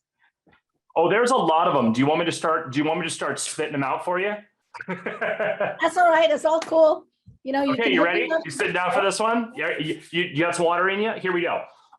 Okay, so what does an ISA usually cost? Like ballpark monthly? Well, I would say, $12 an hour, depending if you want full-time or part-time, Got it. What sources of leads do your ISAs usually like? What lead sources are you using? So I have Google PPC, I have organic leads, I have past clients, referrals. I have, what else do I have? I don't use a lot of companies. I build it out organically. So when people come from, like Richard said, open houses or past clients, or growing it organically is what we do. But Google PPC is a big one. Why Lobo? Okay, let's see. What else do you have? Okay, so I think your database or one of your ISAs is in here. I was going to ask what your how to get a call with you, but I think someone's already put a link in the chat. So for those of you that are like blowing up the question and answer right now, Jonki's, you can get a hold of her. In fact, someone put a link in it right now. Perfect. Do you have are your ISAs usually full-time, or are they part-time, or does that vary based on what you're seeing the individual client needs? My ISAs are full-time. All of the ISAs that I have on my team. Yeah. However, our realtors that are with Global Solutions, they are full-time and part-time. Awesome. The results here. Okay, and so a lot of people don't know this, but I actually was Canadian for a very long time. I gave up my dual citizenship when I became a federal employee. But for my Canadian brothers and sisters, do you guys work in Canada too?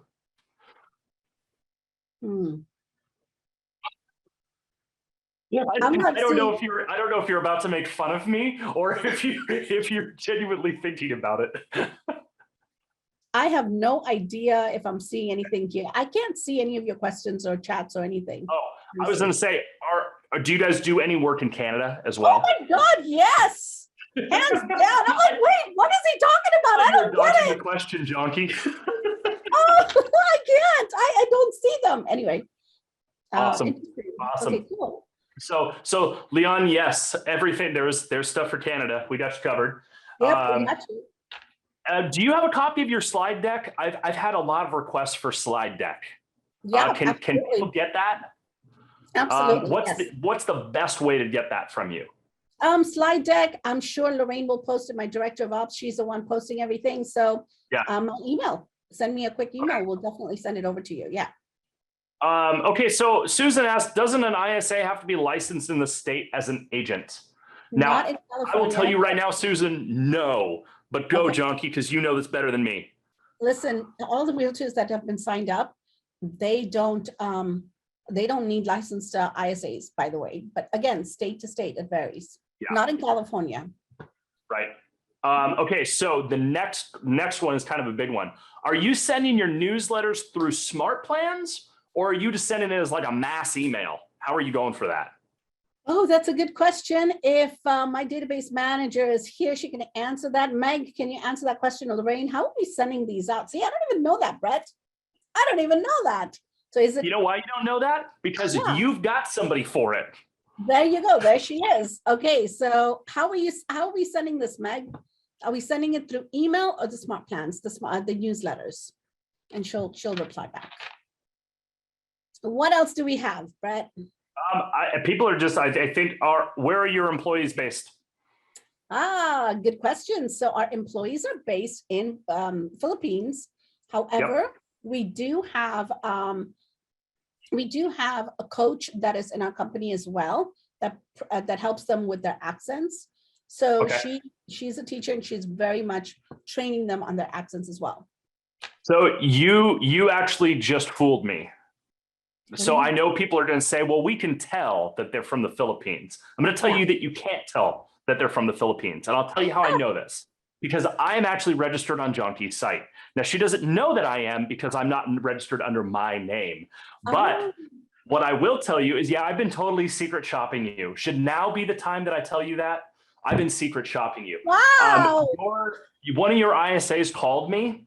And I legit thought she was in Southern California. Like I legit thought they were in California. I even asked. I'm dead serious. Oh my God. Dead what serious. Are you up to? I don't remember her name, but I'm going to tell you right now afterward, because I've been wanting to talk to you more and more about what you do. And I actually got a ton of information out of this today, but I wanted to secret shop you because I wanted to see how it was. And I'm going to tell you right now. So I'm blown away. I'm blown away at the quality of conversation that I had. It was enough that it kept me intrigued. So I'm blown away. Wow, thank you so much. I appreciate that. Did you hear that, Tristan? Dude, I came in at the right time. And look, guys, you're listening into this, and you may already know this or you may not, but Brett is also a coach too. So it's not like he's just saying it as some random guy, right? So Brett co-hosts a lot of these things with me, and we get to see a lot of different companies, and we're exposed to a lot of different virtual assistant companies as well. So Brett, just to help you out, dude, because you help Chime and us so much. Oh, what are you currently doing as far as coaching, and how do we get a hold of you? Easiest way to get a hold of me is actually to text me. That's the hands down easiest way. I have a bunch of different coaching programs that are out there right now. One that I'm doing a lot is group coaching for Chime agents. I found it's easy to get everybody in one group, talk about all the new things that Chime's releasing, even better, how to use Chime to its fullest, which I see so many people that come in and they treat it as a tool. And it's really an asset. I mean, Jonki shows today that it's an asset of your business if it is used properly. And so, if you how do we text you? 562-553-8300. I'll drop it in the chat too. And if anybody needs to get a hold of me, that's the easiest way. All right, I love that. All right, Jonki, and then you also have a VA company with my dearest best friend Tristan. I love what we're about to launch because I did say that. I'm like, I was looking for you. Okay, so it's Ascent. Sorry, Ascent. Always mess up on the name. That sounds good too, though. Ascent, a virtual assistant company. Let me tell you about that. Virtual editors. We've got so many people, like graphic designers. And guess who's going to be training these people? Graphic designers, video editors, executive assistant, director of ops, social media managers. If you guys are so not tech savvy, please contact us, because here's what we're going to do for you. We're going to offer you 15-day training, advanced training. Guess who's going to do that? Not my team, because my team is more into ISAs and database managers. Tristan's awesome, amazing. Seriously. Yes. We decided to jump in. I did it with Jonki because Jonki does so good on the ISA side. I was like, we should really do this on the social side, video editor side. But I needed her automated skills, and she's already built this out. So that's really cool. I'm really happy for you guys. That's going to be, putting the two of you together, Yeah, that's borderline scary. Isn't this how like supervillains get formed? Like, isn't this like No, this- no, that's when we get you involved. Then we'll go to the next Ooh. level, Brad. To I'm The in. next level. You know Yeah. that I'm in. Oh my Oh, That that's would God. be great. amazing to do something. All right, that's how We you get a hold of Brett. Brett, I Yeah. put in your number there again. Sweet.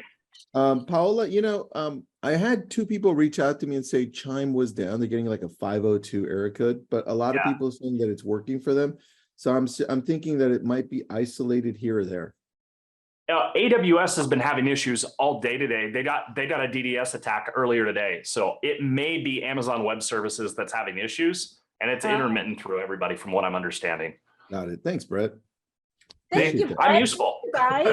All right, Always. Junkie. Last thing, how do we get a hold of you? If you have any questions about VAs, ISAs, virtual editors, video editors, social media, I don't care Yes, everything. actually Lorraine is plugging all those links in there. So Lorraine, if you could go ahead and start plugging those links, I would appreciate. There you go. Calendly, and of course, the Google Forms we have there. Fill those out, what you guys are looking for, and guess what? We'll connect you to the right team. So I have access to both Perfect. teams. All right. All right, guys. Thanks, Thank you so guys. much. Thanks for hanging out with me today. Oh my gosh, let's connect. Let's do this soon, Brett. again. Yes, Definitely. definitely. Eric, Phil, what's up, guys? How's it going? I got the two brains right here. That's pretty awesome, guys. Thanks for jumping on at the same time. All right, so this is the last session, but you're going to tell us what's next with Chime, what's coming around the corner. And I'd also like to know what you guys are most excited about too. So I don't know which one of you wants to take over and start, but the floor is yours. What do you guys Great. have? Now I'll give it a stab here and start us off. As you know, we like to dive in and actually show you hands-on what the platform looks like. That's what Phil and I do. We like to guide you and show some of the awesome features that we have. So we want this to be a valuable session for everybody so that you have the chance to see some of the newest tools that we've already released. We might talk about a few things that are coming, but that's definitely the focus of today is going to be to talk about the Social Studio is the first thing we're going to talk about. We are then going to talk about the calendar functionality that we have, which is something that a lot of people might not know about or how to use all of its features that are quite powerful now. And then we're going to have Phil talk about the home reports, CMAs, and seller reports. So definitely some of the newer things that we've been optimizing and releasing. So we're just going to dive in and show you what some of those look like and address questions as they come up. Sound like a plan? Let's do it, man. I love it. Yeah. All right. Should be seeing my screen now. I got in you. the Chime platform. We're going to dive in first and talk a little bit about the Social Studio. We've had some awesome updates to the Social Studio, and we want to make sure everybody knows where these features are and what all you can do with the Social Studio. Future optimizations coming, so we might mention some of those today as well. So let's dive in and find the Social Studio here within the Chime platform. The Social Studio is essentially a tool that allows for you to post to your social platforms directly via Chime. So this is a fantastic way to do so without having to use a third-party application. You can now do so directly within Chime. So you'll find this under Campaigns and Social Studio down here at the bottom. There is an included version in your package with whatever one you purchased of Chime. And there's also a Social Studio Pro, which has a few extra features for automation, and I'll point those out as well. Okay. So what you're seeing right now on the screen is the Social Studio, and just going to kind of go through the different pieces here and highlight some of those. So first of all, you're seeing a calendar at the top. This is a place where you can have all of your posts scheduled and a history of your posts if you wanted to review that. Right now, we just got a glimpse of this week, of course, but I can expand that and see for the month of September what I have planned. So looking ahead, I've got posts scheduled for the 13th, 14th, 15th, etc. So each of these are scheduled posts on my social platforms.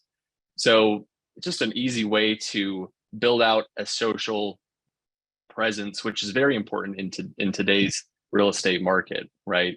You're wanting to make sure that you are in front of all of those within your social channels that you use. You might be wondering what social channels we can connect to. So I'll show you what those are. Here in the top right, there's this connect button. This will take you to where you can do those integrations. We've got Facebook, Instagram, Twitter, and LinkedIn. So those can all be connected directly to Chime. Once Nice. they're connected, when you publish a post, then it goes to all of those platforms, right? So that post that you create can publish to all of these locations at one time. So just a fantastic way to scale your time, have it all scheduled out in advance. Maybe you plan all your social posts for the next month and you put them on your calendar and you're good to go. So that's easily possible here with the Chime platform. Eric, can we only connect one Facebook account, one Instagram account, and so forth? Yeah, currently that is correct. It's just the limit of one to each of those channels. Based on feedback that we receive, we may have the ability to expand that in the future, but right now it's just one. All right. And what if the person says, I don't have Social Studio? Where do they go and get it? How do they turn it on? How do they activate it? Yeah, I mean, it should be available to my knowledge in everyone's package, the included version right here under campaigns and Social Studio. So if you aren't seeing that, send an email to our support team, support@chimeinc.com, and they'll help troubleshoot that. I love that. Now, the Social Studio Pro is an add-on, and that's available in our marketplace. So that has a couple of features that are not included in the basic version, but everybody should see this Social Studio option right here. So without going super granular into all of this, you'll see that I've got all my scheduled posts that I can go scroll through right here. But this is the type of post that you can create. You can create posts, just a custom post that you want to send to all of your channels. And right now we just have an Instagram account connected. So I do have the option to choose which channel I want to post to. If I were creating this post, I can add my images and it will populate there in the preview with that directly ready for Instagram. It would do so with all the platforms. I'd have that preview right there front and center. So that's just a standard post that you can do. Right here, you're going to have the ability to schedule it or post immediately. So you can, of course, put this for a future date and time if you would like to do so. Now, the more popular posts, the more popular use case for the Social Studio is going to be to share your landing pages or your listings, right? So you can grab all of your landing pages that you've built on Chime and at the click of a button, post that directly to your social channels. It automatically will pull in some content, the link, it'll bring in the link preview, etc., and have it ready for you to post to your social channels. That's your landing page. Listings is what a listing looks like. I can post my listings, the listings from my team on Chime, or all listings from the MLS. There is, of course, an approval checkbox that needs to be marked indicating that you have permission to promote that property. So you want to make sure to do that before you go and put that onto the your social channels. But when you select a listing and put it onto social, it automatically brings in the listing information, price, address, a link, images, all of that ready to go for your social post. So just an easy way. You've got the MLS feed. That's one of the reasons why you would use Chime for something like this, is because it has the MLS feed connected to your platform and now can publish directly to your social channels. Got it. All right. There's a couple of questions that you may be able to answer, Eric. I'm trying to connect to my Facebook, but it's only offering me my page and not my actual Facebook personal page. Yeah, it will have to be a Facebook. It will have to be a Facebook business page, I believe, in order for that to be connected. Perfect. And can we post videos? Yes, I believe you can do videos now. That was actually fairly recently optimized. So if you create a post and you should be able to upload a video. Let's just do a test here while we're at it. Okay. And grab a video, pop it right into the post. So yes, the answer is yes, you can post videos. Oh, easy. Any other questions? Yeah. Are there plans to include YouTube in this? Yes, we do have plans for YouTube, I believe TikTok as well. Those are two of the platforms I'm aware of that are on our roadmap for integration. Nice. And there's a question I'll answer. It says, I've heard using a third party to schedule and post content on Facebook hurts your engagement. Is this true? The answer is yes, but the better answer is if you're not posting, then you need this because most people aren't posting. So this is going to be better than your non-existent post. This keeps you going consistently so that at least things pop up, right? So I would rather have this than nothing or no consistency. That's my answer. Let's see what other questions we have, because there was another good one I wanted to ask. I thought, oh, that's a good one. Yeah, there it is. A lot of people asked this one earlier on when Stuart was on. Is there a limit to how many posts you can schedule in advance?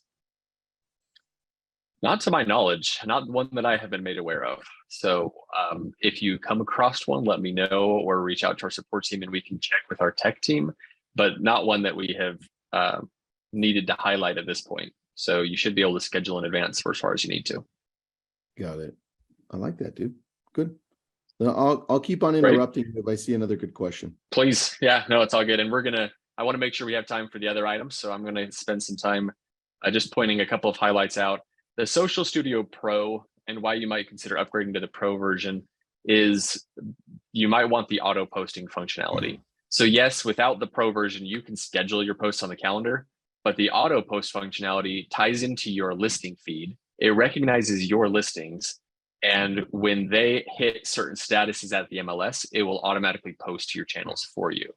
So here in Social Auto Post, you come to this section, you can create your default content for those statuses. For example, new listings, it's an open house status, price reduced, under contract, sold, or back to market. You have the ability to customize that content so it is you and your wording.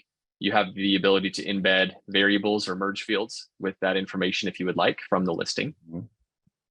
And then you can determine which statuses you actually want to trigger the auto post for. Maybe you don't want it to auto post every time there's a new listing.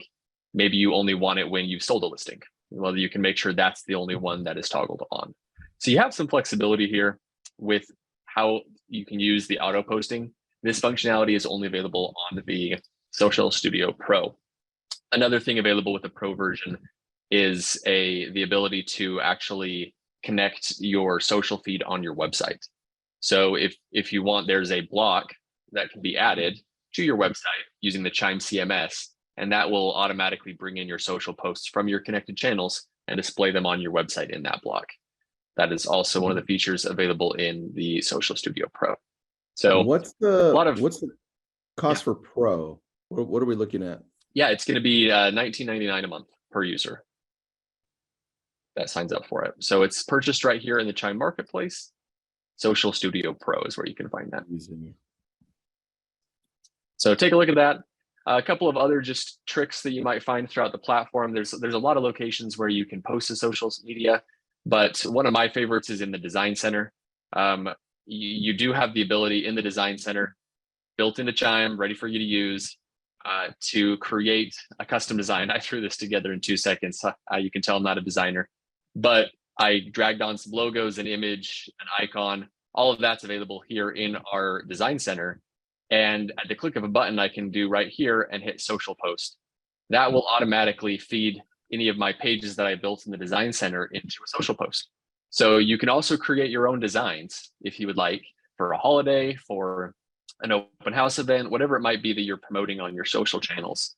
You can build that in the Chime Design Center and then post to social media using this option here.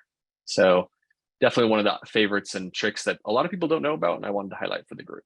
I like that, man. Any other questions on Social Studio? Yeah, there are. When it comes to a team and you have, let's say, the enterprise one, like Robert earlier, can you post to the team's social? It's going to be just whatever connection you have set up in your integration here. So whatever page you have connected is where it's going to post. Currently, you're not able to push it down to other members of your team and their integrations, but that has been brought up. So I do know it is being discussed for future consideration. Got it. All right. I like that, man. And I think we covered most of the questions. Some of the other ones are repeats. Does Social Studio have any analytics for the platforms? Yes, glad you asked. So when I look at, let's see if I can find one here. I think I have one, yeah. So when you actually click on one of your posts, then you are going to have information. This is just a dummy account, so we don't have actual data. But right here I have a post that was published on September 7th, and it was going to give me the number of impressions, clicks, and engaged leads for that specific post. So I will have that analytics data directly for that post in Chime, if available. There are some gaps right now with Twitter. Currently, that is not supported based on the API connection we have with them, and LinkedIn. So we don't have reporting data for those two platforms, but for Facebook and Instagram, you're going to see that data generate.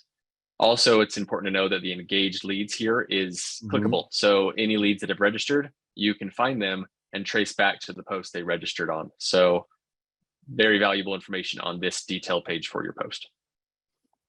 I like that, man. And let's see here. How much does Chime cost per month, just in general, all of Chime? All of Chime, that would be, it's going to depend. That's a question I probably won't be able to answer today. It's going to depend on the type of account you're purchasing and the number of seats, etc. So I would just say to reach out to our sales team. Go to chime.me and sign up for a demo or request that information for your situation. All right, dude. All right, what else you got for us, man? What's coming up? Yeah, so I just want to show you the Chime calendar. This is something that we recently have been doing a lot of optimizations on, and I want to make sure we spend some time here. The Chime calendar is one of the features that we are really excited about. It's a place for you to see all of your tasks on a calendar view. So this will be found under the tasks option on your menu at the top, but it also lets you see so much more. You can see all of your appointments, your showing requests, all your transaction dates if you're using Chime for transaction management. You'll see the lead profile dates if you've got birthdays associated with the lead, or any custom field that you have tied to your lead profiles. Those will be visible as well. Holidays, your upcoming social posts, and scheduled meetings. So your calendar is just your one-stop location for everything that you've got going on in Chime. As a team owner that has others on the account, you also have access to see the calendars of others on your team so that you can easily collaborate. There are some privacy settings that you can set so that it will only show availability versus details, and I'll show you that as well. You can integrate your Chime calendar, I believe your Microsoft calendar if you have one of those as well, and set those up here on the calendar if you would like to do so. There's also a Calendly integration. The piece that I want to talk about, though, is one of the more recent optimizations that we've had with the Chime calendar specifically. Now, the Chime calendar, if I go here to the settings, this is where you can control your privacy settings, but also you'll see that we have a scheduling link functionality. So this is going to be like a Calendly functionality, if you're familiar with that. Right, you can actually create a booking link that people can schedule appointments on your calendar, and it will check the availability based on the calendars that you select. So I can actually go down here and have it check my personal integrated calendars for conflicts if I would like it to do so. So lots of options here, and it's built directly into the Chime platform. I love that. Can we set, you may have answered this in one of our previous, and I think our last call or not, I'm not sure, but can we set this to pop up and automatically create a link through the AI or through our smart plans, or not yet? Yeah, so the link that you generate, you could certainly send out wherever you would like, right? So that link is just going to be generated. You can put it in a smart plan, but the AI assistant will also use this link. Yes, the AI, if you have that package added to your account, when it comes to certain scenarios where it's looking to schedule an appointment for you, then it will send this link as the way to do so. So yes, absolutely. The AI assistant will send this out, and that way it's not booking appointments that you're not available for. That's pretty crazy, man. I love that. Yeah. That's one of the fantastic ways. It will also do lead capture, which is an important thing to note. That was my next question. If you send out this link, if you send out this link and you have someone register that is not already in your database, then you can bring them in as a lead, send them a welcome email if you'd like, and choose who exactly it goes to, or send it through your lead routing. So you do have that functionality with this calendar link as well. That's awesome. Great job. So on I don't building have. this. Well, thank you. Yeah, we're excited about this one, and we're looking forward to optimizing this a bit more moving forward. I don't want to spend too much time going over all of these details, so take a look at that. We have help center articles available on both the Chime calendar and on the Social Studio. So if you want to know how to use all the small features that you might find useful in your daily workflow, take a look at those. But are there any questions about the Chime calendar before I hand this off to Phil to go over his topics? No, dude, I answered all of them, I think. No,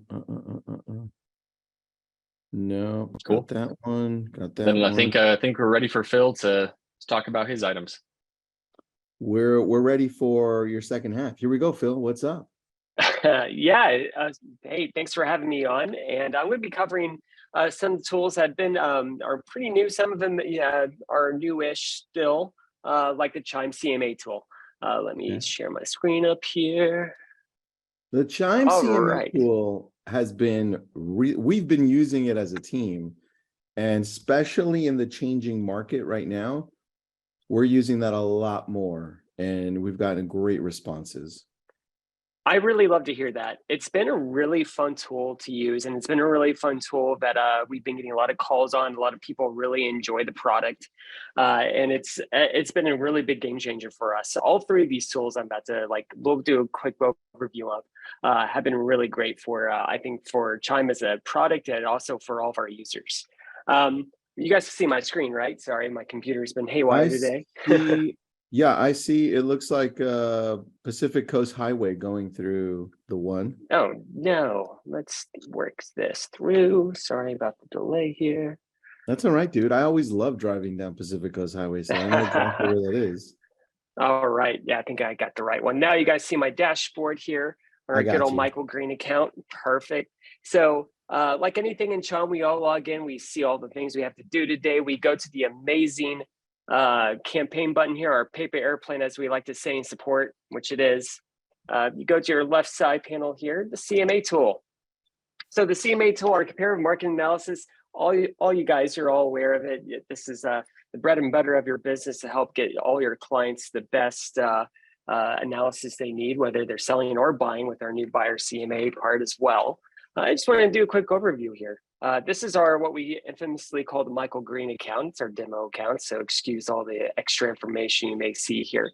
The first thing I want to note about this CMA tool is that we try to make it really easy for you guys to see what's going on. So right away here, you see that we're trying to give you guys some information like, hey, look at these new leads, or hey, look, this lead is looking at a house. Do you want to create a CMA instantly for them?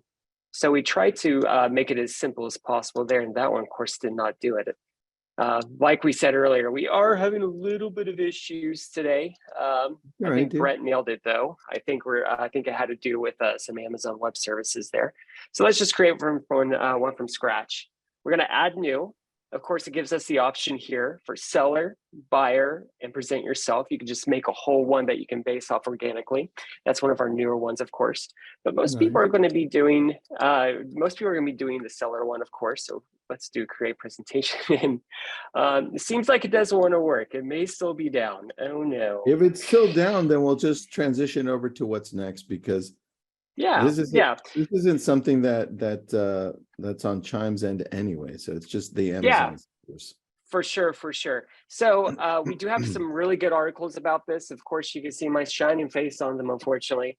We have some really great information on our help center about creating the CMA tool. Now, one thing I will add, the CMA tool is an add-on. All the ones I'm about to talk about today are mostly add-ons. So it does come at a price $20 a month. We do have certain tiers of Chime packages that do provide it as well. If you are not a Chime user yet, I'm sure our sales team will be reaching out to you guys shortly, and that's something they can go over. It's a really great tool that we have now. As you see here, the whole help center article does go through step-by-step process. It's very simple, very intuitive. We try our hardest to make sure this stays as intuitive for all you guys. One thing I always hear a lot is people are kind of scared of Chime being too technical, and we strive for it to be as usable as possible for everybody. So our help center articles definitely do step-by-step processes for all this. So give that a look here. So unfortunately, it's not going to want it. I'm going to try one more time, and then we'll switch to the home report.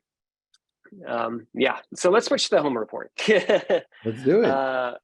All right, so a lot of things that we're going over today are accessible through the campaign section. I know Chris probably talked about it a lot earlier too in his buyer and seller lead gen talk earlier. This is also a great place to find things like the CMA tool or listing promotions. Of course, here we're going to go to the home reports, and it's not listed either. Okay, so let's go get it from a actual lead. So I'm going to go to one of our friends in sales. His name is Andrew. He has a great user profile for this. And while it loads, if it wants to load. Dude, as you're typing this, and yeah, I wish we would have had time to jump into the app of Chime, because on the app I wanted to showcase how you can use it for door knocking, which we've done in the past, right? Yes. And I also wanted to, because we touched on it a tiny little bit when Robert brought it up when he was talking about open houses. But there's a whole section for open houses in the app as well. And you could just set up everything there. So those two things are important, because I know we're not going to touch on them really. So if you're with Chime already and you're not using the door knocking feature, because if you door knock, right, use it. And the other one is the open house feature. Use both. Definitely. And that mobile app is really going through a lot of fun, great changes soon. I would say keep an eye on it. We're really working hard to make sure it's a really great app to work with, to show everything. Just recently, we just put transactions on the app. So I know that was highly requested that people are able to view their transactions through the app again. So we've added that feature. So it's been really great for us to see the updates there. So I'm going to go ahead and just jump in on a lead that I create myself earlier. Use my own email address here. Wow, it just doesn't want to do it. Sorry for the delay, guys. The good thing, Phil, is that we saved that for the end. So yeah, right. Let's just pick one here. I'm going to use one of my team here. So we're going to go engagement. Yeah, I saw Asia engaging over in the chat. So yeah, no, Asia is our support lead. She's a really great asset to my team, really great. If you guys see her often, she'll probably reach out to, if there's ever like any critical issue, we try our hardest to reach out and take care of you guys. So it's really great. So the home report, you can access it by going to the engagement tab here, as you can see. So engagement, and it's usually here at the bottom. It says we don't currently have a package for it, which may be an issue with the account right now. So let's just go over to the help article and go through a little bit of bits and pieces here. So as you can see here with the home report, you open it up through the engagement tab. And from there, you go to the bottom and you update a new one. From there, you open up and you ask for a location. Of course, you put in the location that you're looking for less information at. So whether it's the home they're living in or what they're looking to do. So from there, once it loads, it'll tell you whether or not there's not enough information for that location or not. Generally, it's not an issue, but it can happen. Okay, and then from here also, it's set to be automatic, so a monthly sort of thing. So it can send monthly and go through that way. So you can tell it to send immediately, or if you want to wait for a monthly cadence, you can do that as well. So we would typically use these for seller leads that are coming through, or some of our past clients, right? So they can get a report that's updated. Exactly. Yeah. Exactly. So they can see how the market is looking. Maybe it's a good option for them to sell their house. Maybe that's the thing they want on the back of their mind. Maybe you have the kind of client that loves to buy and sell every few years and try to make some money that way. I know there's a lot of people that feel that way about their properties. So it's a really great option for that. Let me pull up the example of what it looks like here. And so it sends, of course, an automatic email monthly, or we'll send it right away. It shows estimated values. It shows what you could have for equity calculators. Of course, it highlights who you are, so your client can jump right in and contact you when needed. And of course, we have estimated value for your home and for your area. It shows the market in the area as well. And then your current mortgage, you can put in your own mortgage information versus how much the remaining balance would be. really some good information, whether you should buy or if you're looking to sell, of course. And of course, we try to market where your information is shown everywhere. I like that. And you can even add lender information in case you are looking to jump in and buy again and need some lenders. I have a question about this, Phil. As people engage with this, what type of information does that give us on the back end as the agent? So as the agent, you get to see pretty much just the generic information for it. Gosh, there's usually a whole section up here that shows you exactly, like, if they're opening your home report, if they're accessing information. So it really usually, there it is, perfect, good. So here, so on the back end, you get some targeted information here. It's pretty generic information, like who's opening these, who's looking through, because it is, again, this is a paid service. It comes in, you get 5 free. And then there's different level tiers and how many you can generate at a time. Of course, if you're sending automatic ones out to certain people, it can get kind of pricey, but we also give you options to pause them or to send them from here as well. So, but on the back end, you get to see how many you're targeting, how many you're actually sending, and how many people are actually reading. And of course, here you can choose how many settings you're going to actually send. So like what kind of sources you want to send it to, etc. So when it comes to the data analytics of it all, you just mostly get the generic information of who is reading, who's sending, and making sure that you're getting your value if you're having more than just a free trial of the package. Got it. Question about this. Sure. 2 questions. Does the CMA feature work in markets where the sold data is not public record or public information? That is, that's a big question, because we know we have a lot of Canadian clients or people that val MLS feeds that require people to log in. Some of them work. The answer is sometimes. So it just requires people to be able to log in. If the information can be fed to the system, to your Chime system, it will be read. But some just aren't compatible. I don't believe it is fully working yet with our friends in Canada for the CMA tool. Let me double check. Yeah, so the question is sometimes, or the answer to sometimes it is. It really depends on the data feed from your MLS. Got it. And will the seller report be released for current active listings? The seller report is only for, I believe, active sold listings that are out on the currently shown on the MLS. So it'll pull up the information needed that's actively currently. Let me double check on that. I think it's just active ones currently, Tristan. Okay, perfect. Let me double check that. Yeah. So we can jump into the seller report if you like to. If that mostly covers the home report. It's funny that it's showing up and then stops showing up. So you guys will have to forgive us on that one. That's fine, dude. Whatever you think is good. I just saw the rock picture. That was funny. Yeah, that's we like to try to throw some humor in there for this. So definitely, they like to throw some fun photos in there on our demo account. I'm always kind of I always wonder, whenever I want to log in and find out what's going on. I just had my wife just had a baby last month, and I came back and the whole demo account was changed. I was like, oh my gosh, what'd you guys do to me? Nice. Yeah. So we do have the seller reports listed here. One that we always call the entry. The best entry for the seller reports are under engagement. It gives you access to them here. You can look up a new report.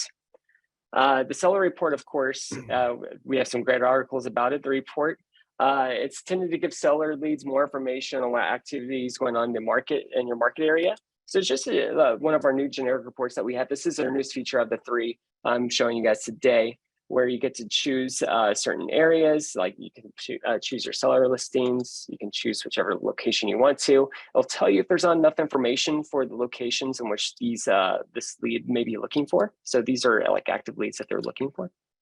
So if there's not enough information, it'll tell you, hey, we need some more information. And we're going to actually make it more available, like in your smart listings area. So it's more of a seamless transition. So if you need to pull some information from a smart listing and you know the information, you can help create more information for it to be loaded. I just said information a lot. Forgive me. Okay, so let's go back to the seller report here.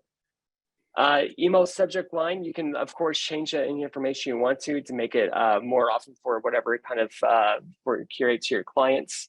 And then of course the frequency, so you can do daily information for the seller reports, or you can make it every once in a while or weekly. And so whenever you have that information there, of course we're going to choose this one because it's connected to ours. And you're going to create save one, and you can see some active information I see here. So this is just a basic seller report. Shows shows the information in the area. So listing. So for your listing page in general. So for your clients trying to sell the home, you can show how many people have looked at the page, how many people have favored it. Potential buyers can also go in there. And then you can show some accountability for your own agents or for your clients as well, to show like, hey, look, I'm doing all these social posts for you. I'm doing some open houses. You can see people registering open houses. They show so for that listing, they get a full scope of information. So that's why it's really important, like if you do have a listing, to be able with one of your clients to be able to fill out as much information you can for the smart listings, so they can so your clients see all the hard work that you're having for it. So let's open up. So if you guys see here, it shows all the information that has been worked on this current listing. Dude, I love that. Yeah. So it So you keeps get it to all see a in little one bit of place. everything. Yeah, and it really helps you be accountable with your clients, right? So it really just helps you to show like, hey, we're working really hard for you here. We're making sure it is, especially, in the climate that we're entering now. I think it's really great to be able to be proactive and show how great you're working for your own clients. I like that, man. There's a really valid question, and I don't know that you guys have thought of this, or maybe you have, or well, here goes. Ready? Go ahead. Dark mode for Chime. Eric, can I mention things? Dude, come on. This is supposed to be like the session where you tell it where you tell us anything that might come out. It's on our radar. Okay, that sounds like you guys are working on it already. But dark mode would be insanely cool to switch back and forth between dark mode. I, as a big tech user myself, dark mode, as you can tell, I have really big glasses, guys. I can't hide it. Dark mode saves lives. And definitely highly requested. And I can tell you guys how we have listened. And so nothing to report yet, but definitely dark mode is on our radar. So Nice. Back to the seller report SG, it's a very simple thing. It's very simple to set up. We just need to make sure you guys have a lot of information on that listing. But it shows social media. I saw someone asking about social media posts. So it shows if we post social media, it doesn't show like full activity on that certain post perhaps, but it does show like, hey, I posted on Facebook, Instagram, etc. Use our handy social studio tool. And it also just really helps with that sort of thing. So again, all three of these have really great help articles to help you do step-by-step setups. Eric just posted one for me. Thank you. I appreciate you, my friend. But yeah, any other questions about this? I know we gone over it a little bit. Sorry. No, that's good, man. I like this. I think we didn't expect Amazon to screw everything up, but I think we handled everything pretty well. So we're showing everything well. Don says, how do we find the open house buyers that are listed after they submit their info? How do you find it? So one way to find people that register for open house, generally there's when you set up an open house, it asks you to set up a tag, or if you want to set up a specific source for those people. And the best way to do that would always be using your filters here on this side. When you open up your people page here and see all your leads, the best way is by going through and looking through that source and tags for whether you have an open house tag or however you set up that open house to begin with. When you're setting it up, that's one of the steps that you go through is like, here's a tag you want to use. Here's an open house source you may want to use. And that's usually the best way to do it. What I like to do when I'm helping our clients organize things like open houses, or those, if you're expecting a big influx on leads, like a landing page or something, getting that set up and then setting a group, and then making sure that you're being able to set those groups. You can even set up a smart plan to help organize it that way. So whenever a new tag that you create comes in, it can move it to a certain pipeline. So it's definitely something you can help find, but I would recommend using the tags to search for those, or the filter and using tags to search for them for sure. Good, man. Rebecca's got a good question I missed. If she says, if I create a landing page for a listing and I use it as the open house sign-in, will that data be sent over to the sellers as well, like the report? You mean in the seller report? So if they show the activity, if they set up, say you set up a landing page with that, one instance you could do is use that listing on that landing page and make it part of the sign up for it. That'd be a really great way to show a lot of activity, like this person or this many views on your listing activity. So depending on how you as the Chime user set up that landing page, you can definitely show a lot of activity to your client with the seller report on that, Rebecca. Yeah, linking it with I see your message, Rebecca. Yeah, linking it with the address. So yeah, definitely set that landing page with the listing itself with that on there. You would definitely see a lot of activity on the seller report. It'd be actually a really great use. I like that, man. I like that. All right, let me see here. I don't know if you know the answer to this one, but I'm going to ask because I know we've had it asked before. Did Chime change the way packages are bundled? So definitely. I know we've been working really hard on our different packages, and we did bundle some of the CMA tools and etc. with some of our other packages. I couldn't answer that completely. I know we have some people in sales watching that right now. I'm hoping one of them will reach out to whoever that is. And maybe even someone on my team, if you're looking at this, someone on my support team, if you can help out and get the person to the right person for information, that'd be great. Perfect, dude. Is there any way for you to show me either on a help page or maybe on an app or anything where people would find the door knocking section of the app? I don't really have a good way to show that since it is exclusive to our I tried to connect app. my phone right now on the app. I'll try it again.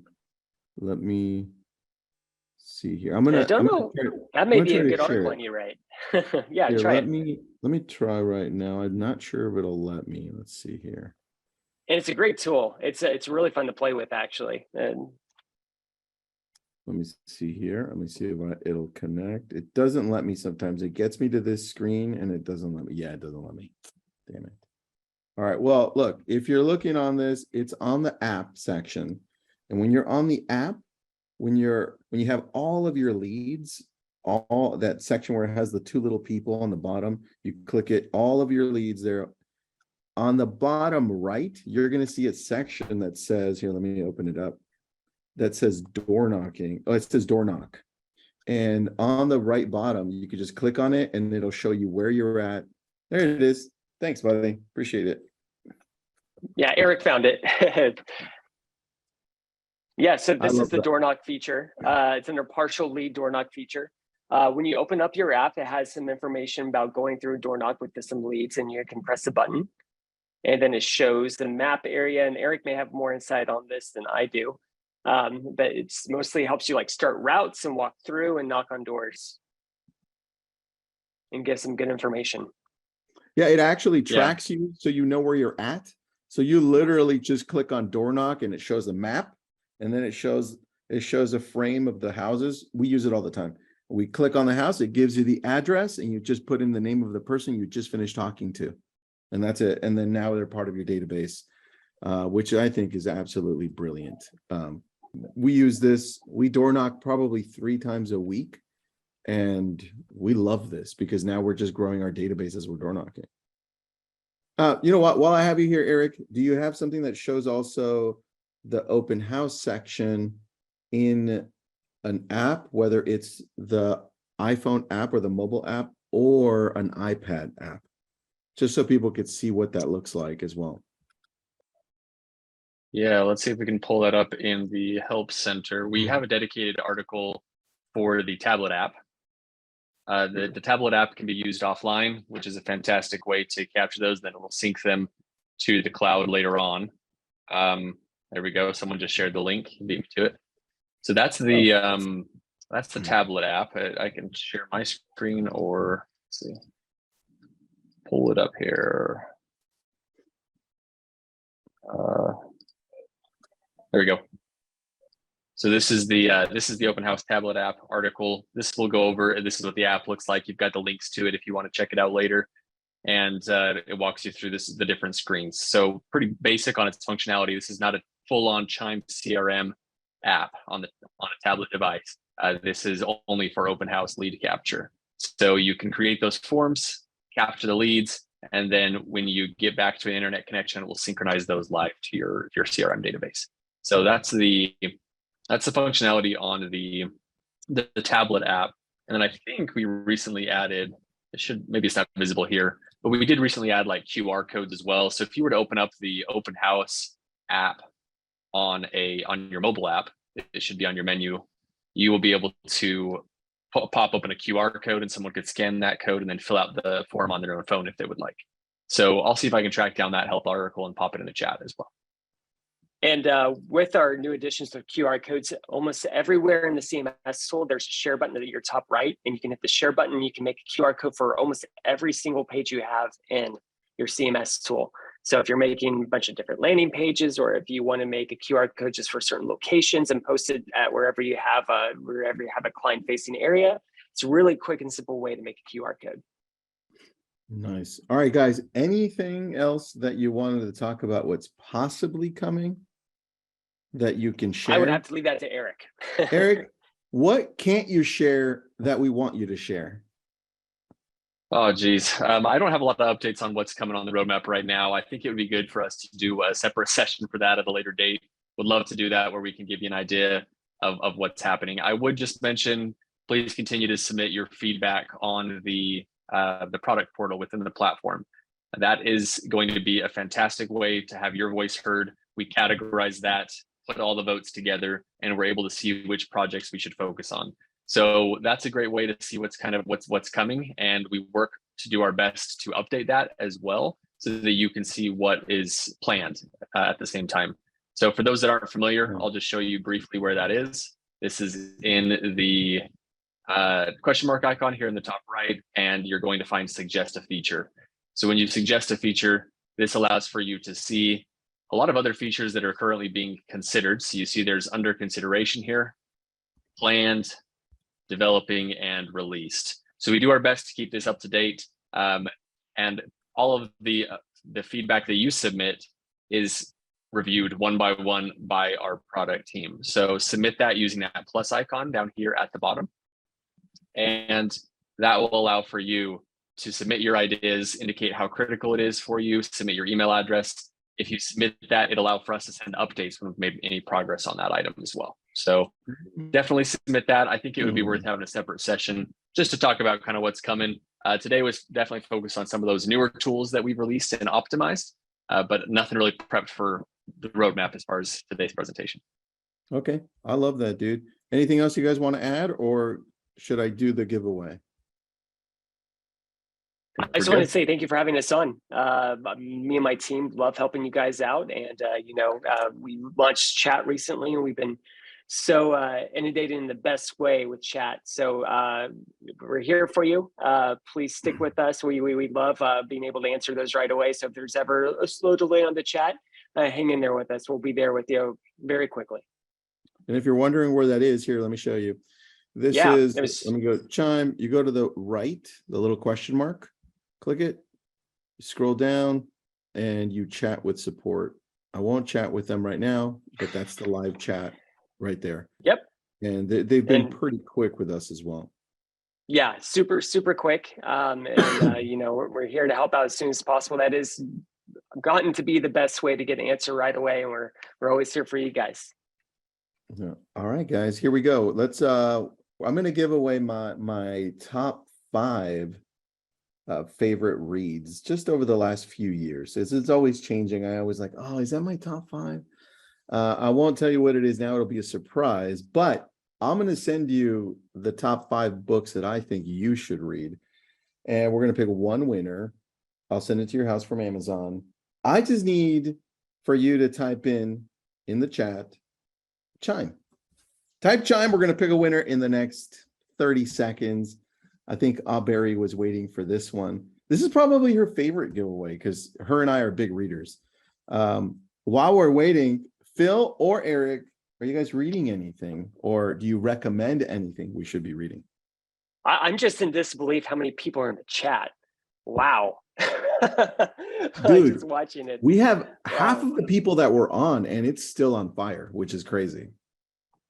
You know, when it comes down to reading, Eric is a huge reader, and he's given me so many really good suggestions in the last year or so I've been with Chime, and really for like whether it's helping my Chime management skills or whether it's just like awesome high fantasy reads, because we're both kind of nerds. So I'm going to have to defer to him because he has some great options. And one of them I listen to on repeat sometimes on Audible. So it's been really helpful for me. Okay. Look, fiction's okay too, man. I love The Alchemist is in my top 10. So it's a great book. It's a great book.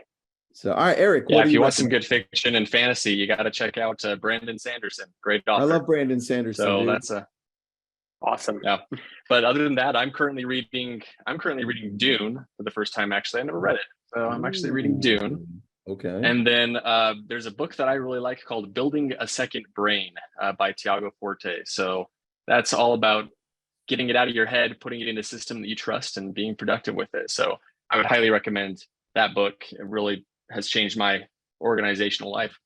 All right. I am looking at it right now. It just got published. It's a newer book. It is. That's right. All right. Just added it to my, you know what? I'll make that one of the 5 giveaways. So it'll be 4 of mine, and I'll add that as the 5th one for you. And tell me, since you read that one, what did you use as your second brain? Is it a journal? Is it some software? What is that? What does that look like? Yeah, I use a combination of calendar, Trello. I trust Trello quite a bit in my personal and work productivity and brain, and OneNote. You got to have a note-taking place that you can just put it all out and think out loud, put it on paper, and not have any limitations within the app. So OneNote or Evernote, there's a lot of different applications for that purpose. So one of my friends, those are my go-to applications. Dude, good. I love those. And one of my friends has simplified it for himself. He just uses Google Docs and he highlights it different colors. And I'm like, oh, that's really good. I'm going to read that book, adding it. That's going to be the 5th book. You won't know the other 4 until you get them. Guys, thank you. The winner is going to be Corey Grink. Corey, I need you to text, you know what? Text me. I'm going to give you my cell phone. And I need you to text me so that I can have your address, or I can't send you this thing at all.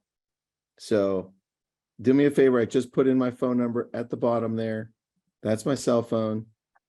Text me and Shellin, you never win. You'll win next time. We're going to do this again. We're looking to have an actual event, a smaller mastermind at the Chime headquarters. So we're going to make it happen. So I'll put it up. And if you guys are wondering what books we've read here, I'll just put up a little link to the books that our team has read just over this last year, because we're also avid readers. Maybe you guys will jump in and take a look at this too, dude. So let me put this up here so you guys can have the list, and then you guys can take a look at all the books we've read. Abraham Lee, tech guys are the best. Eric's the best, isn't he? He's just giving us all the good stuff. Phil and I are like, damn, we can't keep up with Eric. So that's what we love. I try, but I stopped trying, Phil. I stopped trying. You know what did it for me? When we were interviewing him and he started just busting out the Zoom squares and rectangles and arrows. I'm like, I'm done. I didn't know how to use Zoom until I was talking to Eric. I was like, that's how you use it. When he started using those for training one time, I was just like, man, this guy's at a different level. That's what I thought. I was like, I don't know how to use Zoom. It's the only reason they keep me around, guys. Don't worry. Because you know how to job pull security. through boxes and boxes. That on is Zoom. so That's the only funny. reason. That's so funny, guys. All right. Hopefully you texted me. If not, find me on Instagram. Hopefully this person texts me and we have a winner. Guys, thank you so much. I appreciate you. Let's do another one of these.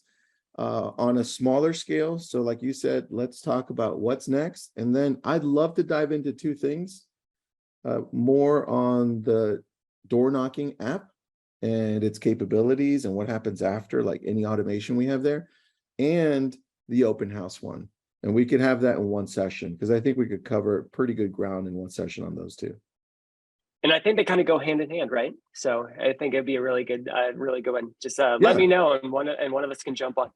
Open houses, door knock the 20 houses, you do both, you're done. Dude, how do you not do that well?